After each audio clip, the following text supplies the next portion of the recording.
పుట్టలేదని బెంగ పెట్టుకున్న వాళ్ళెందరో ఉన్నారమ్మా. కదిలేటట్టు చేసిన దానివి నువ్వు. యాదేవి సర్వభూతేషు శక్తి రూపేణ సంస్థిత నమస్తస్యై నమస్తస్యై నమస్తస్యై నమో నమః. అమ్మవారు ఒక్కొక్క రూపాన్ని స్వీకరించింది అంటే ఆవిడ అనుగ్రహ శక్తిని విశదీకరింపచేస్తుంది. అందుచేతనే నవదుర్గా స్వరూపం గురించి తెలుసుకోవడం, శారదా నవరాత్రులు చేయడానికి ముందు అసలు ఆ దుర్గ యొక్క నవదుర్గా స్వరూపాన్ని తెలుసుకుని అత్యంత అవసరమైన విషయంగా శాస్త్రంలో ప్రస్తావించబడింది. నేను నీతో మనవి చేసి ఉన్నాను, దుర్గాస్వరూపం నవదుర్గాస్వరూపంగా భాషించింది. ఒక్క దుర్గయే 9 రూపాల్ని ధరించింది. ఆ 9 రూపాల్ని ధరించడం దేని కొరకు అంటే కేవలముగా ఏదో ఒక రూపం 9గా భాషించాలనేటటువంటి సిద్ధాంతం చేత కాదు. అమ్మవారు ఒక్కొక్క రూపాన్ని స్వీకరించింది అంటే దాని వెనక ఒక తాత్పర్యం ఉంటుంది. దాని వెనక లోకానికి ఎన్నో విశేషాల్ని ఆవిడ ప్రబోధం చేస్తుంది. అలాగే ఆవిడ అనుగ్రహ శక్తిని విశదీకరింపచేస్తుంది. ఈ క్రమంలో ఆవిడ పొందినటువంటి ఆ 9 రూపాలు లోకంలో విశేషమైనటువంటి ప్రసిద్ధి వహించాయి. ఈ నవదుర్గా స్వరూపం గురించి, ఆ 9 దుర్గల యొక్క విశేషాల గురించి విన్నంత మాత్రం చేత, చెప్పినంత మాత్రం చేత భగవతి యొక్క అనుగ్రహం కలుగుతుంది. ఎందుచేత అంటే ఆమె ఒక రూపాన్ని ధరించడము అంటే ఏదో కర్మ అనుభవించడం కోసమని చెప్పి తల్లిదండ్రులకు జన్మించినటువంటి సామాన్యమైన జననము వంటిది కాదు. ఆవిడ లోకోపకారము కొరకు, కొన్ని గుణములను ఆవిష్కరించుట కొరకు ఆ రూపాన్ని స్వీకరిస్తుంది. కాబట్టి అది తనంత తానుగా స్వీకరించినది కనుక అది వినడం అమ్మవారి యొక్క వైభవాన్ని వినడమే అవుతుంది. ఆ అమ్మవారి యొక్క వైభవం ఎక్కడ ప్రస్తావించబడిందో అది విని భక్తుల యొక్క హృదయములు ఎక్కడ పులకిస్తాయో అక్కడ భగవతి యొక్క అనుగ్రహం విశేషం. ఆ ఒక్కొక్క రూపం ఏ కారణాల చేత వచ్చింది, ఆ రూపం వచ్చినప్పుడు లోకానికి ప్రత్యక్షంగా పరోక్షంగా కూడా ఏ విషయాల్ని విశదీకరించింది అన్న విషయం తెలుసుకోవడం అమ్మవారి వైభవాన్ని తెలుసుకోవడమో అవుతుంది.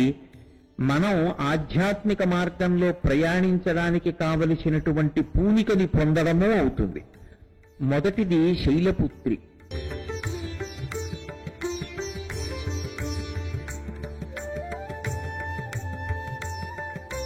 శైలపుత్రి అంటే పర్వతము యొక్క కుమార్తె అని. అమ్మవారు ఎందరికో కుమార్తెగా వచ్చింది. ఆమె ఎంతమందికైనా కుమార్తెగా వస్తుంది. అసలు నేను ఒక పరమసత్యాన్ని ఆవిష్కరించాలి అంటే ఏ ఇంట్లో ఎవరికి ఆడపిల్ల ఉన్నా అది సాక్షాత్ పరదేవత యొక్క స్వరూపమే. ఎందుచేత అంటే ఇంద్రుడు చేసినటువంటి లక్ష్మీ స్తోత్రంలో ఒక మాట అంటాడు, గృహలక్ష్మి గృహీ గృహీ.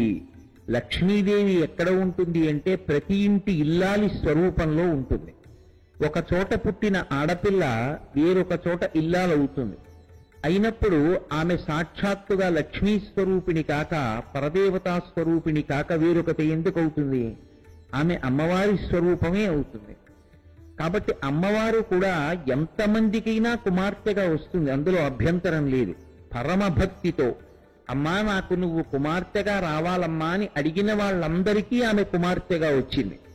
నేను మీతో కొన్ని ఉదాహరణలు ప్రస్తావన చెయ్యాలి అంటే, ఇప్పటికీ మనకి దక్షిణ దేశంలో ప్రసిద్ధి వహించినటువంటి దేవాలయం మధురై.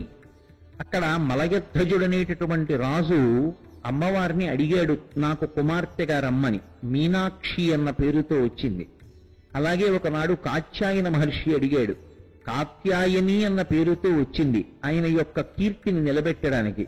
దక్షుడు అడిగాడు, దాక్షాయణి అన్న పేరుతో వచ్చింది. భృగు అడిగాడు, భార్గవి అన్న పేరుతో వచ్చింది. జనకుడి ప్రాకృతమైనటువంటి మనుష్యులు ఎలా జన్మిస్తారో అలా పాంచభౌతికమైనటువంటి శరీరమును తీసుకోవలసినటువంటి అగత్యమున్నది కాదామె. భక్తుల యొక్క కోర్కె తీర్చడానికి కుమార్తెగా వస్తూ ఉంటుంది. అలా వచ్చినటువంటి అవతారాలలో పరమ ప్రఖ్యాతమైనటువంటిది శైలపుత్రి. శైలపుత్రి అంటే ఆ దుర్గయే, ఆ పరదేవతయే, ఆ తల్లియే, ఆ మూలమూర్తియే. ఒకప్పుడు ఒక పర్వతానికి కుమార్తెగా వచ్చింది. ఏదో మనుష్యుడు అడిగాడు, ఋషి అడిగాడు, చాలా గొప్ప విషయం. ఒక పర్వతరాజుకి కుమార్తెగా వచ్చింది ఆమె. ఆ రావడం చేత శైలపుత్రి అని పేరు వచ్చింది. ఈ శైలపుత్రి తత్వం చాలా విశేషమైనటువంటి తత్వం. అసలు యథార్థానికి ఆ శైలపుత్రి తత్వం ఒక్కటి అర్థమైతే దుర్గాస్వరూపంలో, నేను మీతో ఒక పరమ సత్యం చెప్తున్నాను, అమ్మవారి పాదముల యందు చెక్కు చెదరని భక్తి ప్రపత్తులు ఏర్పడతాయి. ఆ శైలపుత్రి తత్వం అంత గొప్పది. ఎందుచేత అంటే, నేను ఆమెని శైలపుత్రి అని పిలవాలి అంటే, పర్వతరాజుకి కుమార్తెగా వచ్చింది అని చెప్పాలి అంటే, అంతకుముందు ఆమె ఎందుకు అవతార పరిసమాప్తి చేసింది అన్న ప్రశ్న ఒకటి వస్తుంది. ఆమె అంతకుముందు వేరొకరికి కుమార్తెగా ఉంది, పరమశివునికి ఇల్లాలు. ఆమె ఎంతమందికైనా కుమార్తెగా వస్తుంది, కానీ ఆమె మాత్రం ఎప్పుడూ ఇల్లాలుగా మాత్రం ఒక్కరికి, పరమేశ్వరుడికి. అసలు ఆ విషయంలో ఎవ్వరూ నేను పురుషుణ్ణన్న భావనతో అమ్మవారి ముందు నిలబడకూడదని శంకరాచార్యుల వారి యొక్క ప్రతిపాదన. లోకంలో నేను పురుషుణ్ణి అనుకున్నవాడు ఎవరైనా ఉంటే అమ్మవారి ముందు నిలబడినప్పుడు నేను ఆమె కుమారుణ్ణి అన్న భావనతో నిలబడాలి తప్ప, నేను పురుషుణ్ణి అన్న భావనతో నిలబడిన ఉత్తర క్షణంలో అమ్మవారి కన్ను ఎర్రబడుతుంది అన్నారు శంకర భగవత్పాదులు. శివే శృంగారార్ధ్ర తదితరజని కుత్సనపరా అన్నారు. తదితరజని, నేను పురుషుణ్ణి అని వెళ్ళి ఆమె ముందు ఎవరు నిలబడతాడో వాణ్ణి చూసినప్పుడు ఆమె కన్ను ఎర్రబడుతుందిట. ఏమిరా నువ్వు పురుషుడివని నిలబడుతున్నావా అని. అమ్మా నేను నీ కొడుకునమ్మా అని నిలబడితే పరమ సంతోషాన్ని పొంది ఆమె కన్నులలోంచి కారుణ్యము వర్షిస్తుందిట. అందుకే శంకరులంతటి వారు ఆ శ్లోకాన్ని పూర్తి చేస్తే నన్ను చూసినప్పుడు కారుణ్యం వర్షించింది అన్నారు. ఎందుకంటే కొడుకుగా నిలబడ్డారు కనుక శంకర భగవత్పాదులు. మనకైనా అదే హితం. మనం కూడా అమ్మవారి ముందు ఒక కొడుకుగా నిలబడాలి. ఆ తల్లి ఎంతమందికైనా కుమార్తె, కానీ ఆమె భార్యగా మాత్రం ఒక్క పరమేశ్వరుడికే ఇల్లాలు తప్ప వేరొకరు ఆ కోరిక అసలు మనసులో కలగనూ రాదు, అటువంటి తపస్సు చెయ్యనూ రాదు. అది కుమార్తెగా రమ్మని అడగడంలో మాత్రం దోషం లేదు.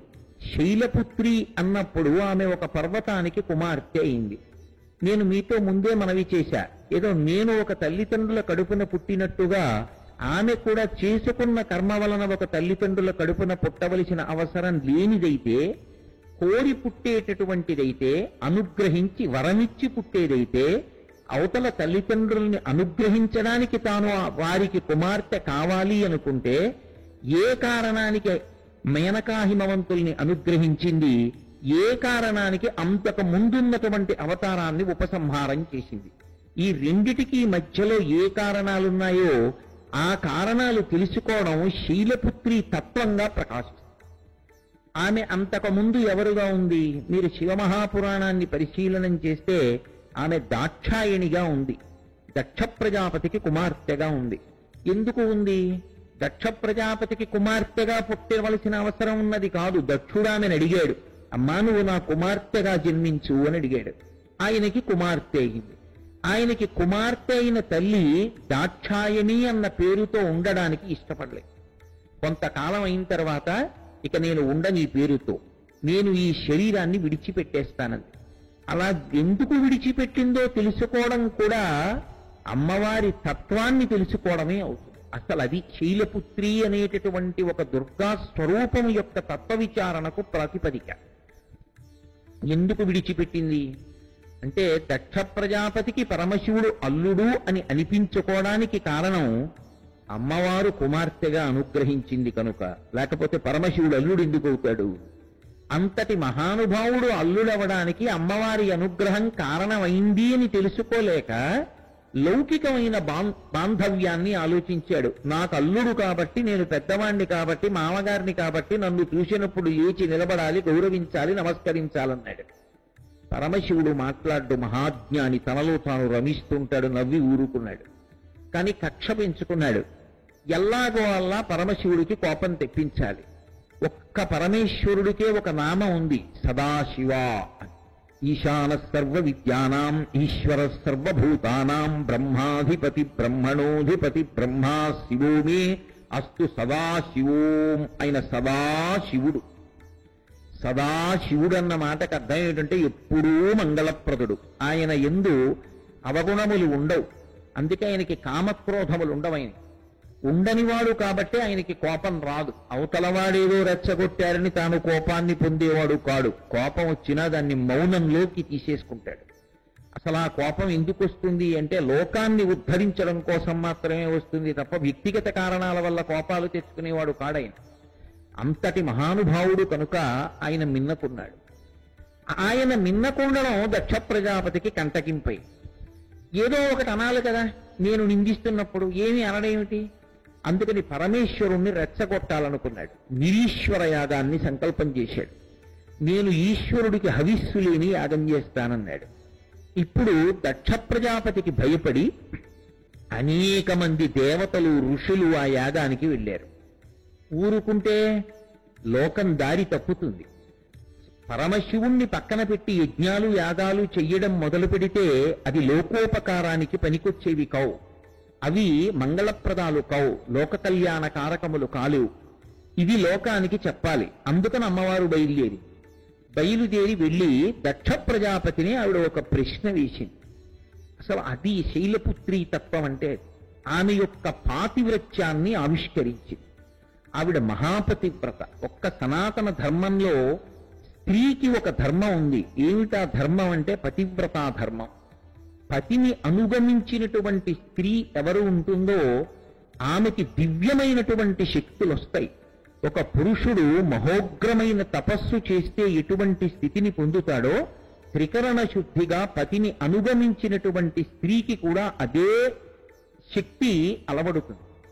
అందుకే అరుంధతి ఆ తరువాత మహాపతివ్రతలైనటువంటి వారు సూర్యోదయ సూర్యాస్తమయాల్ని కూడా ఆపు చెయ్యగలిగారు. ఒకానొకప్పుడు లోకంలో పెద్ద కరువు వస్తే వాళ్ళు తమ యొక్క పాతివ్రత్య శక్తి చేత అన్నం పెట్టగలిగారు.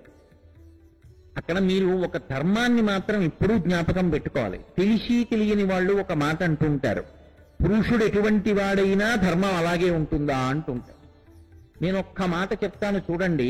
ధర్మం అనే మాట ఎప్పుడూ కూడా మన వైపు నుండి ఉంటుంది తప్ప అవతల వారిని బట్టి మన ధర్మం మారదు. మీరు ఈ మాట చాలా చాలా చాలా చాలా చాలా జాగ్రత్తగా గుర్తుపెట్టుకోవాలి. ధర్మం ఎప్పుడూ నా వైపు నుండి ఉంటుంది తప్ప అవతల వారి వలన నా ధర్మం మారదు. నేను మీతో ఒక ఉదాహరణ చెప్పాలంటే, మా తండ్రి గారు నేను పూజ చేస్తే ఒప్పుకోకపోవడమో, మహానుభావుడు, మా తండ్రి గారి పట్ల నేనటువంటి మాట వాడకూడదు, కానీ సభలో మీ మీద పెట్టడం ఇష్టం లేక నా మీద పెట్టుకుని ఈ మాట అంటున్నాను. నా తండ్రి గారు నన్ను ప్రేమతో చూడటం లేదన్న భావన ఏదో నా మనసులో ఏర్పడో, మా నాన్నగారు నా పట్ల పుత్రధర్మాన్ని చూపించట్లేదు కాబట్టి, నన్ను ప్రేమతో చూడటం లేదు కాబట్టి మా నాన్నగారి పట్ల నేను గౌరవంతో ఉండాలా అండి అని ఉండదు ధర్మం. నువ్వు కొడుకుగా ప్రవర్తించేటప్పుడు, నీ పుత్రధర్మాన్ని నిర్వర్తించేటప్పుడు నీ తండ్రి ఎలా ఉన్నాడని ప్రశ్నించే అధికారం నీకు లేదు. నీ తండ్రిని నువ్వు సేవించడమే నీ ధర్మం అంతే. తండ్రిని బట్టి సేవించడం ఉండదు, తల్లిని బట్టి సేవించడం ఉండదు. నువ్వు ఒక కార్యాలయంలోకి వెడితే అధికారి ఎటువంటి వాడు నీకు అనవసరం. ఆయన అధికారి, ఆయన ఆసనంలో ఉన్నారు, నువ్వు నమస్కరించాలి. ఎందుచేత అంటే ఆయన విష్ణువాంశలో ఉన్నాడు, పరిపాలకుడు.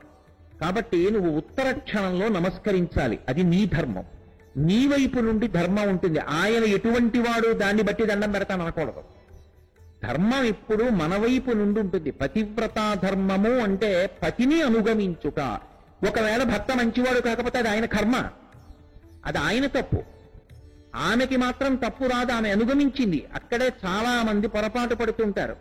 సతీ సుమతి అంత సేవ చేస్తే భర్తకి, భర్త పరకాంతని కోరితే బుట్టలో పెట్టి తీసుకెళ్ళింది కదా, భర్త అటువంటి కోరిక కోరితే భార్య తీసుకెళ్ళొచ్చా అంటారు. ఆమె తన వైపు నుండి భర్త సుఖాన్ని అపేక్షించింది, తన ధర్మాన్ని తాను పూర్తి చేసింది. ఒకవేళ పరస్త్రీని కోరుకున్న పాపం భర్తదైతే ఆ పాపాన్ని అనుభవించవలసిన వాడు ఆయన. ఆమె మాత్రం తన ధర్మంలో తాను నిలబడిపోయింది. ఇది ఏ ఇతర విశ్వాసములకు చెందినది కాదు. మీరు పశ్చిమ దేశాల యొక్క సంస్కృతి చూస్తే ఇవాళ పెళ్లి చేసుకుంటారు, రేపు విడిచిపెట్టేస్తారు. ఒక స్త్రీ 10 మందిని పెళ్లి చేసుకుంటుంది, ఒక పురుషుడు 50 మందిని పెళ్లి చేసుకుంటాడు.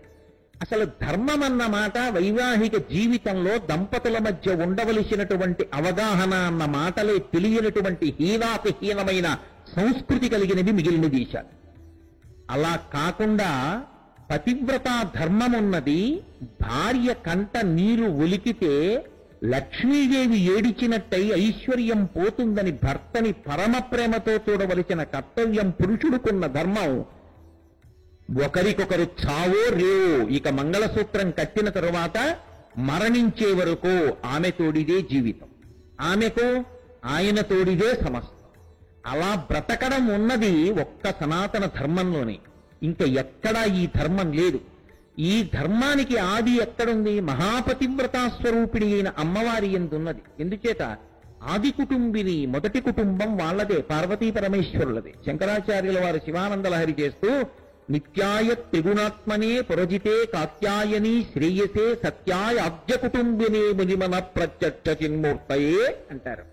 ఆద్య కుటుంబిని, మొదటి కుటుంబం వాళ్ళదే. అయినప్పుడు ఆ తల్లి మహాపతివ్రత.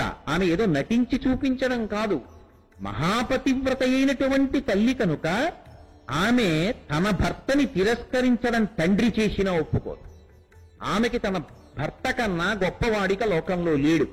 పతి నింద ఆమె సహించదు. బిడ్డలైన ఋషులు చేసినా, దేవతలు చేసినా, తన తండ్రి చేసినా దానివల్ల వచ్చే ఉపద్రవాన్ని లోకానికి చెప్తుందది ప్రేమ. సహించదు పాతివ్రత్యం.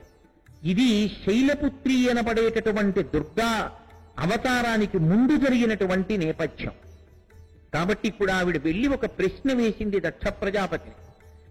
మా ఆయన గురించి చులకన చేసి మాట్లాడుతున్నావు, నువ్వు తక్కువ చేసి మాట్లాడుతున్నావు, ఆయన గుణగలాలు అర్థం కాక. ఆయన కన్నా బ్రహ్మ గొప్పవాడు అంటున్నావు. బ్రహ్మగారిని ఆహ్వానించావు సభకి. నేను ఒక్క ప్రశ్న అడుగుతాను, చెప్పు. ఆయన నిజంగా అంత పనికి మాలినటువంటి వాడు అని నువ్వు అనుకుంటూ ఉంటే, నృకపాల జటాధరుడును పరేత భూచరుండు పిశాచయుక్తుడని శర్వులమంగళుగా తలంపరెవ్వరున్. మరి వాక్పతి ముఖ్యులం మహాత్ము చరణ సరోజములం సమ్మతి తాల్సరే మస్తకంబులం. ఏమయ్యా, బ్రహ్మగారిని పిలిచావు కదా సభకి, నేను ఒక ప్రశ్న అడుగుతున్నాను. పరమశివుడి నుంచి ఏవేవో అక్కరమాలినటువంటి దుష్ప్రచారం బ్రహ్మగారిని సభకి పిలిచావు.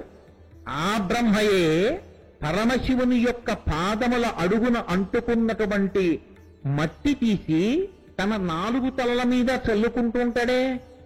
మరి పరమశివుని యొక్క పూజార్హత నీకు అర్థం కాలేదా అని అడిగింది. తండ్రి మాట్లాడలేదు. తన భర్తకి స్థానం లేని చోట, ఆయన అవమానింపబడిన చోట తాను మిన్నకుండి వెళ్ళిపోవచ్చు. కానీ వెళ్ళిపోతే శివుడు ఒక నవ్వు నవ్వి ఊరుకుంటాడు. ఆవిడకు ఒక తత్వం ఉంది శాస్త్రంలో. వేదం ఆవిడ గురించి చెప్తూ యజుర్వేదం ఒక మాట ఉంది, శివా విశ్వాహ భైషజీ, శివా రుద్రస్య భైషజీ అంది. ఆమె బిడ్డలుగా భావించి లోకానికంతటికీ పాఠం చెప్తుంది. పాఠం చెప్పడం కోసం శివుణ్ణి రుద్రుణ్ణి చేస్తుంది. అదే తల్లి బిడ్డలకి ఉపకారం చెయ్యాలనుకున్నప్పుడు రుద్రుణ్ణి శివుణ్ణి చేస్తుంది. మళ్ళీ ఆయన కోపం తగ్గించి ఆయన్ని తండ్రిగా కూర్చోబెడుతుంది. అంటే నిజంగా ఆయనకి కోపం వస్తుందా? రాదు. సదాశివోం మన కోసం కోపం తెచ్చుకుంటాడు, మనని దారిలో పెట్టడం కోసం. శివుణ్ణి రుద్రుణ్ణి చెయ్యాలి, లేకపోతే ఆయన నవ్వుతూ కూర్చున్నాడు. వీళ్ళు గాడి తప్పిపోతున్నారు. అందుకే ఆమె వెంటనే ఏమందంటే, నరుడు అజ్ఞానమునం భుజించిన జుగుప్సంబైన యన్నంబు సయ్యన వెళ్ళించు పవిత్రుండైన గతి దుష్టాత్ముండవై ఈశ్వరున్ అఘను నిందించిన తనూభవ అనంగా ఓర్వ హేయభాజనమైన ఈ శరీరమున్ విడిచి భస్వచ్ఛుద్ధి ప్రాపించదన్ అంది. ఓరి దుర్మార్గుడా, పరమశివ నింద చేశావు. నువ్వు నన్ను అనుగ్రహించమని అడిగావు కనుక నీకు కూతురుగా వచ్చాను. కానీ నీ కూతురుగా నేనుండడం ఎంతకాలం ఉంటుందో తెలుసా? శివుణ్ణి నింద చెయ్యనంత కాలమే. నువ్వు శివుణ్ణి నింద చేసి నన్ను కూతురుగా ఉండమంటే నేను ఉండేదాన్ని కాను. ఇక నేను ఈ శరీరంతో బయట తిరిగితే దాక్షాయణి అని పిలుస్తారు. నా భర్తని నిందిస్తే ఏ చెవులు విన్నాయో ఆ చెవులతో ఉన్న శరీరంతో ఏ నా భర్తని నిందించిన వాడున్నాడో వాడి కుమార్తెగా ఇక లోకంలో చలామణి కావడం నాకు ఇష్టం లేదు. అందుకని ఈ శరీరాన్ని విడిచిపెట్టేస్తున్నాను అంటూ ఆమె తీర్పు చెప్పింది. ఎవరికి? మిగిలిన వాళ్ళందరికీ చెప్పింది. ఏకకాలమనందు తన పాతివ్రత్యాన్ని ఆవిష్కరిస్తూ రెండవ చేతితో లోకమునకు ఒక సందేశం ఇచ్చింది. భవోబహోద్భేష్టి శివం శివేతరః. శివుణ్ణి దూషించినా, శివుణ్ణి నిందించినా, శివుణ్ణి తక్కువ చేసినా లోకానికి మంగళాలు ఎక్కడి నుంచి వస్తాయిరా, కళ్యాణాలు రమ్మంటే వస్తాయా, రావు అని చెప్పి ఇది లోకానికి చెప్పిన తీర్పు. శివ నింద, శివుణ్ణి దూషించడం ఎంత ప్రమాదకరమో చెప్పింది. చెప్పి ఆమె యోగాగ్ని యందు శరీరం విడిచిపెట్టేస్తే ఇది పరమశివుడికి తెలిసింది. ఇప్పటి వరకు ప్రశాంతంగా కూర్చున్నవాడు ఆమె హృదయాన్ని అర్థం చేసుకున్నాడు. ఇప్పుడు నేను లోకానికి పాఠం చెప్పాలి, చెప్పకపోతే వీళ్ళు ఇలాగే గాడి తప్పుతారు అని అర్జునుడుగ్రుడు నీలకంఠుడి బదైచారాతి దష్టోష్ఠుడై ఆజ్యద్భూరి మృగేంద్ర ఘోషమున భీమ ప్రక్రియం నవ్వుచున్. ఒక్కసారి విద్యుత్ని శిఖాసముచ్చయురుచిన్ వెల్గొంతు చెంచజటన్ సద్యక్రోధముతోడ పూంచి వైచన్ క్షమాచక్ర మధ్యంబునన్. ప్రశాంతంగా కూర్చున్నవాడు ఒక్కసారి పైకి లేచాడు. లేచి అర్జునుడుగ్రుడు నీలకంఠుడి బదైచారాతి దష్టోష్ఠుడై ఆజ్యద్భూరి మృగేంద్ర ఘోషమున భీమ ప్రక్రియం నవ్వుచు పెద్ద వికటాట్టహాసం ఒకటి చేసి మహాకోపంతో ఆ జటనంతటినీ కూడా విప్పి విరబోసుకుని విద్యుద్వహ్ని శిఖాసముచ్చయ రుచిన్ వెల్గొంతు చెంచెజటన్. మెరుపు ఎలా ఉంటుందో ఆకాశంలో అలా మెరిసిపోతున్న ఒక జటని ఓడబెరికి ఆ కైలాస పర్వతం మీద ఉన్న ఒక రాతికేసి కొట్టాడు. ఆయన అంత కోపంతో కొట్టి ఎవడు తప్పు చేస్తున్నాడో వాణ్ణి శిక్షించాలన్న భావనతో ఒక పృచ్ఛుని సృష్టించడానికి, ఒక ఉగ్రరూపాన్ని సృష్టించడానికి కొట్టాడు కనుక అందులోంచి ఒక మహాభూతం ఆవిర్భవించి అభ్రంలిహాదభ్ర విభ్రమాభ్రభ్రమ కృమీల దీర్ఘ శరీరమర ప్రజ్వలజ్వలన దీప్త జ్వాలిక జ్వాల జజ్జల్యమాన కేశములు మెరయ జండ దిగ్వేదండ శుండాబదుర్దండ సహస్రద్యుతిహేతి సంఘమప్ప వీక్షణత్రయలోక వీక్షణద్యుతిలోక వీక్షణగతి దుర్నిరీక్షమగుచు గ్రకచ కఠిన కరాళ దంస్ట్రలు విలుంగ ఘన కపాలాస్తి మలికలు దనర అఖిలలోక భయంకరుండగుచు వీరభద్రుదయించమారట రుద్రుడగుచు. అందులోంచి భూమ్యాకాశములు నిండిపోయినటువంటి ఒక భయంకరమైనటువంటి స్వరూపం పెద్ద పెద్ద దంష్టలతో సహస్ర బాహువులతో అనేక ఆయుధాలతో పుట్టి పరమశివుడికి ప్రదక్షిణం చేసి అయ్యా నన్నేం చేయమంటావు, శాసించమని. లోకం గాడి తప్పింది. మహాపతివ్రత అయినటువంటి అమ్మవారి మనసు నొచ్చుకునేటట్టు దక్షుడు ప్రవర్తించాడు. ఆమె చెప్పినా వినకుండా యజ్ఞాన్ని అలాగే చేస్తున్నారు. యజ్ఞధ్వంసం చేయమన్నాడు. వీరభద్రుడు వెళ్లి యజ్ఞధ్వంసం చేశారు. తర్వాత దేవతలు వచ్చారు, దక్ష ప్రజాపతి అందరూ వచ్చారు. ఆయన కాళ్ళ మీద పడ్డారు. తీసేసినటువంటి తలకాయ తీసి గొర్రె తలకాయ పెట్టి దక్ష ప్రజాపతిని బతికించాడు. ఆ దేవతలందరికీ బుద్ధి చెప్పాడు. యజ్ఞం పూర్తి చెయ్యమన్నాడు. అదే దక్షారామం. దాని పేరు ద్రాక్షారామం కాదు, మన కర్మ కొద్దీ అలా పిలుస్తున్నారు. అది దక్షారామం. దక్షారామం అంటే దక్షుని యొక్క ఆరామం. అక్కడే దక్ష ప్రజాపతి యొక్క యజ్ఞం జరిగింది. అక్కడ దక్ష ప్రజాపతి యజ్ఞంలో ఉన్న అగ్నిహోత్రుడు జింక రూపం ధరించి పారిపోవడాన్ని కూడా వర్ణించాడు శ్రీనాథుడు భీమఖండంలో. అంత అద్భుతమైనటువంటి ప్రక్రియ జరిగినటువంటి మహాక్షేత్రం. అందుకే దక్షారామ దర్శనం, దక్షారామంలో అభిషేకం, ఈ రెండు కూడా ఐశ్వర్యకారకాలు. దక్షారామంలో ఉండేటటువంటి శివస్వరూపం ఐశ్వర్యాన్ని అనుగ్రహిస్తుంది, ఆపదల నుంచి గట్టెక్కిస్తుంది. అంత గొప్ప శివస్వరూపం అది. సరే, ఆ కాలమునందు ఆమె దాక్షాయణిగా ఉండగా తన పాతివ్రత్యాన్ని లోకానికి చాటి చెప్పింది. అందుకే ఆమె దక్షుడి కూతురుగా ఉంటే దాక్షాయణి. భర్తృ నింద వినలేక శరీరాన్ని విడిచిపెడితే సతీదేవి అని పేరు పొందింది. సతీదేవి అంటే భర్తని నిందించినటువంటి వాక్కులు కూడా వినడానికి ఇష్టం లేక శరీరాన్ని విడిచిపెట్టేసినటువంటి తల్లి. ఇప్పుడు ఆమెయే శైలపుత్రిగా వచ్చింది. ఎవరికి కుమార్తెగా వచ్చింది? హిమవంతుడికి కుమార్తెగా వచ్చింది. ఒక చోట శరీరం వదిలిపెట్టింది, వేరొక చోట శరీరాన్ని పొందుతోంది. ఆమె శరీరాన్ని విడిచిపెడితే కారణం ఆయుర్దాయం అయిపోవడం కాదు, లోకానికి కొన్ని పాఠాలు నేర్పింది. శివ నింద మంచిది కాదు నేర్పింది. శివుడు ఆగ్రహాన్ని పొందితే నేనాయన్ని రుద్రుణ్ణి చేస్తే లోకానికి పాఠం చెప్తాడు. శివుణ్ణి కదపగలిగిన దాన్ని నేనే నిరూపించి. అలాగే ఆమె తన పాతివ్రత్యాన్ని లోకానికి తెలియచేసింది. పరమశివుని పట్ల ఆమెకి ఎంత భక్తి కలిగి ఉంటుందో ఆమె లోకానికి చెప్పింది. అటువంటి తల్లి ఇప్పుడు అక్కడ అవతార పరిసమాప్తి చేసింది. పరిసమాప్తి చేయడంలోనూ లోకానికి పాఠం ఉంది, లోకం పట్ల కారుణ్యం ఉంది. ఇప్పుడు అదే తల్లి హిమవంతునికి మేనకాదేవికి కుమార్తెగా వస్తోంది. రావడం కూడా ఏదో కాకతాళీయంగా మనుష్యులందరూ పుట్టినట్టు పుట్టే స్వభావం ఉన్న తల్లి కాదు, ఆమె అనుగ్రహించడానికి వస్తోంది. మేనకా హిమవంతుల్ని ఏ కారణం చేత అనుగ్రహించి రావాలి? శైలపుత్రి అంటే హిమవంతుని కుమార్తె, పర్వతరాజపుత్రి, పర్వతం యొక్క కూతురు అని ఎందుకు అనిపించుకోవాలి ఆవిడ అంటే అమ్మవారి యొక్క అనుగ్రహ వైభవాన్ని చెప్తోంది కాబట్టి శైలపుత్రి దుర్గా స్వరూపాలలో మొదటి స్వరూపమైంది. ఆమె హిమవంతునికి మేనకాదేవికి కుమార్తెగా రావడానికి మొదటి కారణం ఇది అంటే ఆమె దాక్షాయిణిగా ఉన్న రోజులలో పరమశివునితో కలిసి హిమవత్ పర్వత ప్రాంత పాదముల యందు ఆవిడ విహారం చేస్తుంటే మేనకాదేవి చూసింది. చూసి మనసులో ఒక కోరిక కోరుకుంది, నాకు ఈమె కుమార్తెగా లభిస్తే, ఇలాంటి కూతురు నాకుంటే అని త్రికరణ శుద్ధిగా అనుకుంది. ఎవరి మనసులో ఏ భావన పొందినా ఆమె తెలుసుకుంది. అందుకే అమ్మవారి విషయంలో ఒక విశేషాన్ని చెప్తారు పెద్దలు. ఆమె దేని చేత చాలా సంతోషాన్ని పొందుతుంది అంటే కేవలముగా మన మనసులో కలిగేటటువంటి భావనల చేత ఆనందాన్ని పొందుతుంది. అందుకే భావనామాత్ర సంతుష్టాయై నమో నమః అని లలితా అష్టోత్తరంలో అమ్మవారికి ఒక పేరు.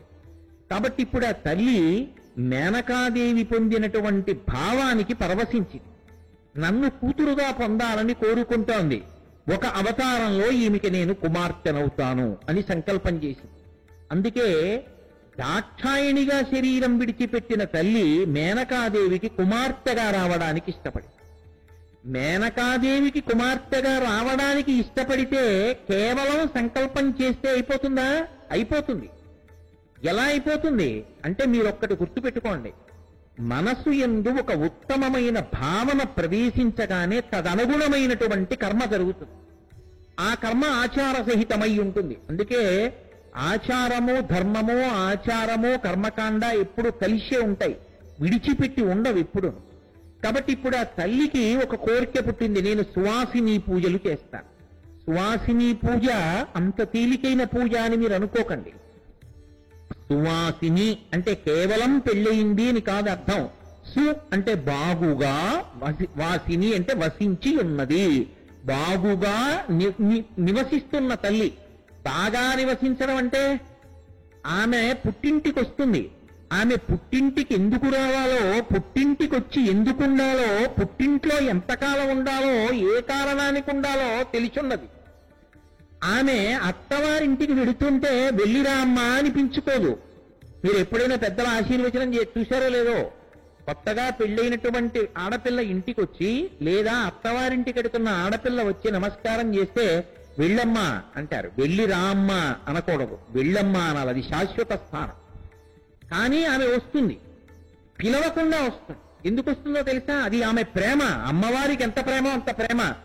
ఒక ఇంట పుట్టిన ఆడపిల్లకి పుట్టింట్లో ఉత్సవం జరుగుతుంటే పిలుపు అక్కర్లేదు.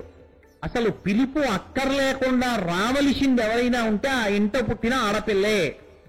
ఆడపిల్ల రావాలి. అందుకే పార్వతీదేవి దక్ష ప్రజాపతి ఇంటికి వెడతానన్నప్పుడు పరమశివుడితో ఒక మాట చెప్పింది, నేను ఎందుకు వెడుతున్నానో తెలుసా? నేను వెళ్ళడానికి ఒక కారణం ఉంది. జనకుని గేహమునకు తండ్రి ఇంట్లో ఏదైనా ఉత్సవం జరుగుతుంటే దానికి పిలుపు అక్కర్లేదయా, వెళ్ళాలి, అందుకని వెడుతున్నానండి. తండ్రి ఇంట్లో ఉత్సవం జరుగుతుంటే, తండ్రి ఇంట్లో మంచి కార్యక్రమం జరుగుతుంటే కూతుర్ని పిలవకపోయినా వెళ్ళాలి. వెళ్ళి ఆమె రావడం చేత సంతోషం కలుగుతుంది. ఎంతకాలం ఉండాలో అంతకాలమే ఉంటుంది. ఆమె ఎక్కడ ఎంతకాలం ఉండాలో అంతకాలమే ఉండే అలవాటు ఉన్నానే కాబట్టి నిత్యపేరంటాలైంది. అది గొప్పతనం. సువాసిని అన్న మాటలో గొప్పతనం ఎక్కడొచ్చిందంటే, నా కూతురే, నా ఇంట పుట్టి పెరిగిన పిల్లే, నేనే చేయించాను అట్ల తద్ది నోము, నేనే చేయించా ఉండ్రాళ్ల తద్ది నోము, నేనే పట్టించా కొన్ని నోములు వ్రతాలు మంచి భర్త రావాలని. ఆ పిల్లే దానికి పసుపు రాసి నువ్వు ఇలా పూజ చేసుకోవే కూర్చోబెట్టి నా భార్యే చేయించింది. అదే నా కూతురు నా ఇంటికి వస్తే ఇవాళ నా భార్య దాని కాళ్ళకి పసుపు రాసి దానికి బొట్టు పెట్టి దానికి వాయనమిచ్చి దాని యందు లక్ష్మీ స్వరూపాన్ని చూసి ఓ నమస్కారం చేసుకుంది. సువాసిని, అది నా ఇంట ఉన్న పేరంటాలు. అది ఇప్పుడు నన్ను నా భార్యని కూడా అనుగ్రహించగలదు. ఆమె భర్త ఇంట్లో ఉంటే లక్ష్మీ స్వరూప, దాని భర్త యొక్క సమస్త ఐశ్వర్యానికి అదే కారణం, దాని అత్తింటి వైభవానికంతటికీ అదే కారణం. కాబట్టి ఒక కోడలు ఇంట్లో అంత పెద్ద స్థానాన్ని పొంది ఉంటుంది. నా కూతురు తానత్తవారింట్లో కాదు, రేపు నా కోడలు వచ్చినంతే. నా కోడలు నా ఇంటికి వచ్చినప్పుడు నా కోడలు కన్నా గొప్ప స్థానంలో ఇంకా ఎవరు ఉండరు. నా ఇంట అత్యంత గొప్ప స్థానం ఎవరిది అంటే నా కోడలదే. నా భార్య సరే నాకన్నా భిన్నమైనది కాదు, నాతో అవిభాజ్యం, నాలో సగభాగం నా భార్య. తర్వాత అంత పెద్ద స్థానం ఎవరిది? నా కోడలదే. నా కూతురు కన్నా గొప్పది ఎవరంటే నా కోడలే. ఎందుకంటే నా శరీరం పడిపోయిన తర్వాత కూడా నేను ఏ లోకాల్లో ఉన్నా నాకు ఇన్ని నీళ్లు అందాలి అంటే నా కోడలదే ప్రథమ స్థానం. నా కూతురు ఎంత గొప్పదైనా నా కూతురు వలన అందవు, కోడలు వలన అందుతాయి. అందుకని ఇక్కడి సంబంధం కాదు, నా శరీరం పడిపోయాక కూడా నన్ను ఉద్ధరించగలిగింది నా కోడలే.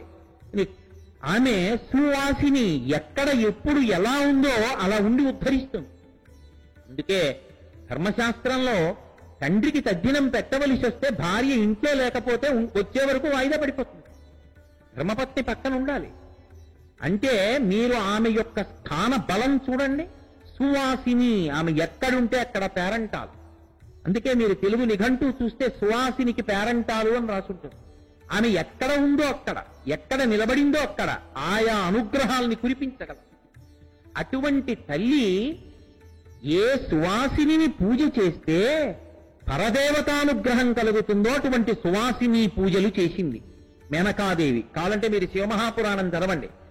అమ్మవారు మేనకాదేవి కడుపున కూతురుగా పుట్టడానికి కారణమేది అంటే ఆమె చేసిన సువాసిని పూజలు. ప్రతి అష్టమి నాడు ఉపవాసం ఉండి నవమి నాడు సువాసిని పూజ చేసేది. అందున శారదా నవరాత్రుల్లో చేసేటటువంటి సువాసిని పూజ, బాలపూజ అంత విశేషమైనటువంటి పూజ. కాబట్టి ఇప్పుడు ఆమె దానికి తగినటువంటి కర్మాచరణం చేసింది. తత్ఫలితంగా అమ్మవారు ఆమెకి కుమార్తె అయింది. చిత్రం ఏమిటంటే ఆమె పరదేవత అని తెలియకుండా తనకి కుమార్తె కావడం కాదు, తెలిసే కుమార్తె. మేనకాదేవికి ప్రత్యక్షమైంది. మేనకాదేవి అడిగింది, నువ్వు నా కూతురుగా రావాలని అడిగింది. వస్తాను. 7 తరాలు అటు 7 తరాలు ఇటు తరింప చేసే కూతురుగా రావాలంటే అలాగే. అందుకే శంకరాచార్యుల వారు అసౌ నాసావంశస్తు హిమగిరి వంశధ్వజపటి అని కీర్తించారు సౌందర్యలహరిలో. అసలు హిమవంతుని యొక్క వంశమనేటటువంటి ధ్వజస్తంభానికి కీర్తి పతాక ఆ తల్లి, ఆమె కుమార్తెగా రావడం. కాబట్టి ఆ తల్లి ఇప్పుడు కుమార్తెగా రావడానికి అంగీకరించడమే కాకుండా నీకు కొడుకులు కూడా పుడతారు అని అనుగ్రహించింది. ఆ కారణం చేతనే మైనాకుడు పుట్టాడు మేనకాదేవి కడుపున హిమవంతునికి. ఇప్పుడు ఆ తల్లి కుమార్తెగా వచ్చింది. వస్తే తెలుసు మేనకాదేవి పుట్టినటువంటిది సామాన్యమైన పిల్ల కాదు, ఈ పిల్ల సాక్షాత్ పరదేవత, నా కడుపున కూతురుగా వచ్చింది. ఇప్పుడు ఏమిటి అదృష్టం? ఎంత గొప్ప అదృష్టాన్ని ఇచ్చేసిందో తెలుసా మేనకా హిమవంతులకు ఆవిడ. అసలు లోకంలో ఎవరూ ఊహించడం కూడా సాధ్యం కానటువంటి అనుగ్రహాన్ని వర్షించేసి మనందరం అమ్మా అని ఇలా నమస్కారం పెడతాం. అమ్మా ఇలా రావే అని గడ్డం పట్టుకున్నాడు హిమవంతుడు. నమస్కారం పెట్టలేదు, కూతురు పరదేవతని తెలుసు, కానీ తాను తండ్రి. ఆ తండ్రి అన్న ప్రేమలో ఆమె పరదేవత అని తెలిసి కూడా ప్రేమ కప్పేసింది. ఆ ప్రేమ కప్పేస్తే హిమవంతుడు పొందినటువంటి అదృష్టాన్ని శంకరాచార్యుల వారు స్తోత్రం చేయకుండా ఉండలేకపోయారు. సౌందర్యలహరి చేస్తూ అంతటి శంకర భగవత్పాదులు తరాగ్రేణ స్పృష్టం తుహినగిరినా వత్సలతయా గిరీశే నౌదస్తం ముహురధర పానాకులతయా కరగ్రాహ్యం శంభో ముఖముకురవృంతం గిరిసుతే కథంకారం భ్రూమస్తవ చుబుకమౌపమ్యరహితం అన్నారు. అమ్మా నీ గడ్డానికి ఉపమానం నేను వెయ్యలేనమ్మా. ఏమిటిట, ఎందుకుట గడ్డానికి ఉపమానం వేయలేకపోవడం పోలిక? మొదటి కారణం ఎందుకు చెప్పారో తెలుసా? కరాగ్రేణ స్పృష్టం తుహినగిరినా వత్సలతయా, వాత్సల్యంతో నా కూతురు అన్న భావనతో ఇంట తిరుగుతున్నటువంటి పరదేవతని గడ్డం పట్టుకుని, నా తల్లి కదూ, నా కన్న కదూ, కొంచెం బువ్వ తిను, అమ్మా అంతసేపు ఆడుకోకు బజ్జో అని హిమవంతుడు గడ్డం పట్టుకుని బతిమాలి నేను తండ్రిని అన్న ప్రేమ చేత నువ్వు పరదేవతవన్న విషయాన్ని తెలిసిండి మరిచిపోయి తన ప్రేమ చేత కప్పేసి పట్టుకుని బ్రతిమాలడానికి అవకాశం ఇచ్చిన ఆ గడ్డానికి ఉపమానం ఎక్కడుందమ్మా అన్నారు శంకరాచార్య వారు. అంటే హిమవంతుణ్ణి, ఒక పర్వతాన్ని ఆవిడ అంత అనుగ్రహించడం అక్కడతో పోయిందా? పోతన గారి వీరభద్ర విజయంలో అసలు పరవశించిపోయారు పోతన గారు. గిరులలోనొక్క గిరినైన నా పేరు వెలయచేసి తిటుల జలజనయన, నీకు తండ్రినైతి నాకింత చాలదే, ఇది మహాద్భుతంబు ఇందువదన అన్నాడు. ఏముందమ్మా, నేను ఒక గిరిని, ఎన్ని కొండలున్నాయి తల్లి లోకంలో, అన్ని కొండల్లో నేను కొండని పడు ఉంటాను అక్కడ. అలా అటువంటి నా పేరు ప్రపంచ ప్రఖ్యాతమై చరిత్ర పుటల్లో శాశ్వతత్వాన్ని పొందింది. ఎందుకో తెలుసా అమ్మా, నువ్వు నా కడుపున పుట్టడం కాదమ్మా, నన్ను నీ తండ్రిని చేసుకోవడం. నా కడుపున నువ్వు పుడితే నాకు తెలియచ్చు, తెలియకపోవచ్చు, కర్మజనితం అవుతుంది. అప్పుడు కాదు, నన్ను తండ్రిగా వరించావు. హిమవంతుడు నాకు తండ్రి కావాలి అని కోరుకుని నాకు కూతురికయ్యావు. నీకు తండ్రినైతే నాకింత చాలదే, ఇది చాలదమ్మా నాకు, ఇది మహాద్భుతంబు ఇందువదన, ఇది మహాద్భుతం అమ్మా అని పరవశించిపోయాడు. ఇప్పుడు చెప్పండి, ఆవిడ కారుణ్యానికి ఎల్లలుంటాయా అసలు? అంటే త్రికరణ శుద్ధిగా మనం భావన చేసినంత మాత్రం చేత ఆవిడ ఇచ్చే అనుగ్రహాన్ని లెక్క పెట్టడం ఎవరికి సాధ్యం కాదు. అసలు మేనకాదేవి అయితే పరవశించిపోయింది. ఆవిడ ఇంట్లో తిరుగుతుంటే ఆమెలో సరస్వతి, ఆమెలో లక్ష్మి, ఆమెలో దుర్గా, ఆమెలో గంగ, ఆమెలో మాయ, ఆమెలో బాల, ఆమెలో సువాసిని, ఇన్ని కనబడ్డాయి. ఎంత అదృష్టవంతురాలో మేనక. కమనీయ మోహన కారభారతి వచ్చే దయతోడనను కన్న తల్లి వచ్చే, చాతుర్య గాంభీర్య జగతి కన్నియ వచ్చే, లాలిత సంపద లక్ష్మి వచ్చే, భూరి లోకైక విభూతిదారుని వచ్చే, మంగళపావన గంగ వచ్చే అని ఆ మానితంబగు మహామాయ తరిగొప్ప దేవాది దేవవల్లభ వచ్చే, మానితంబగు మహామాయ వచ్చే, తల్లి వచ్చెను నన్నేల తల్లి వచ్చే, బాలవచ్చెను ప్రౌఢైక బాల వచ్చే అనుచు కరుణించి ఏ పెంచననుచు దిగిచి, కౌగిలించను మేనక గౌరి చూచి. ఆ పిల్లని చూసి, ఆ పిల్ల అలా పట్టు పావడా కట్టుకుని ఇంట్లో ఆడుకుంటుంటే అమ్మవారి అనుగ్రహం చేత సరస్వతీదేవి బాలారూపంలో తిరుగుతూ కనపడింది.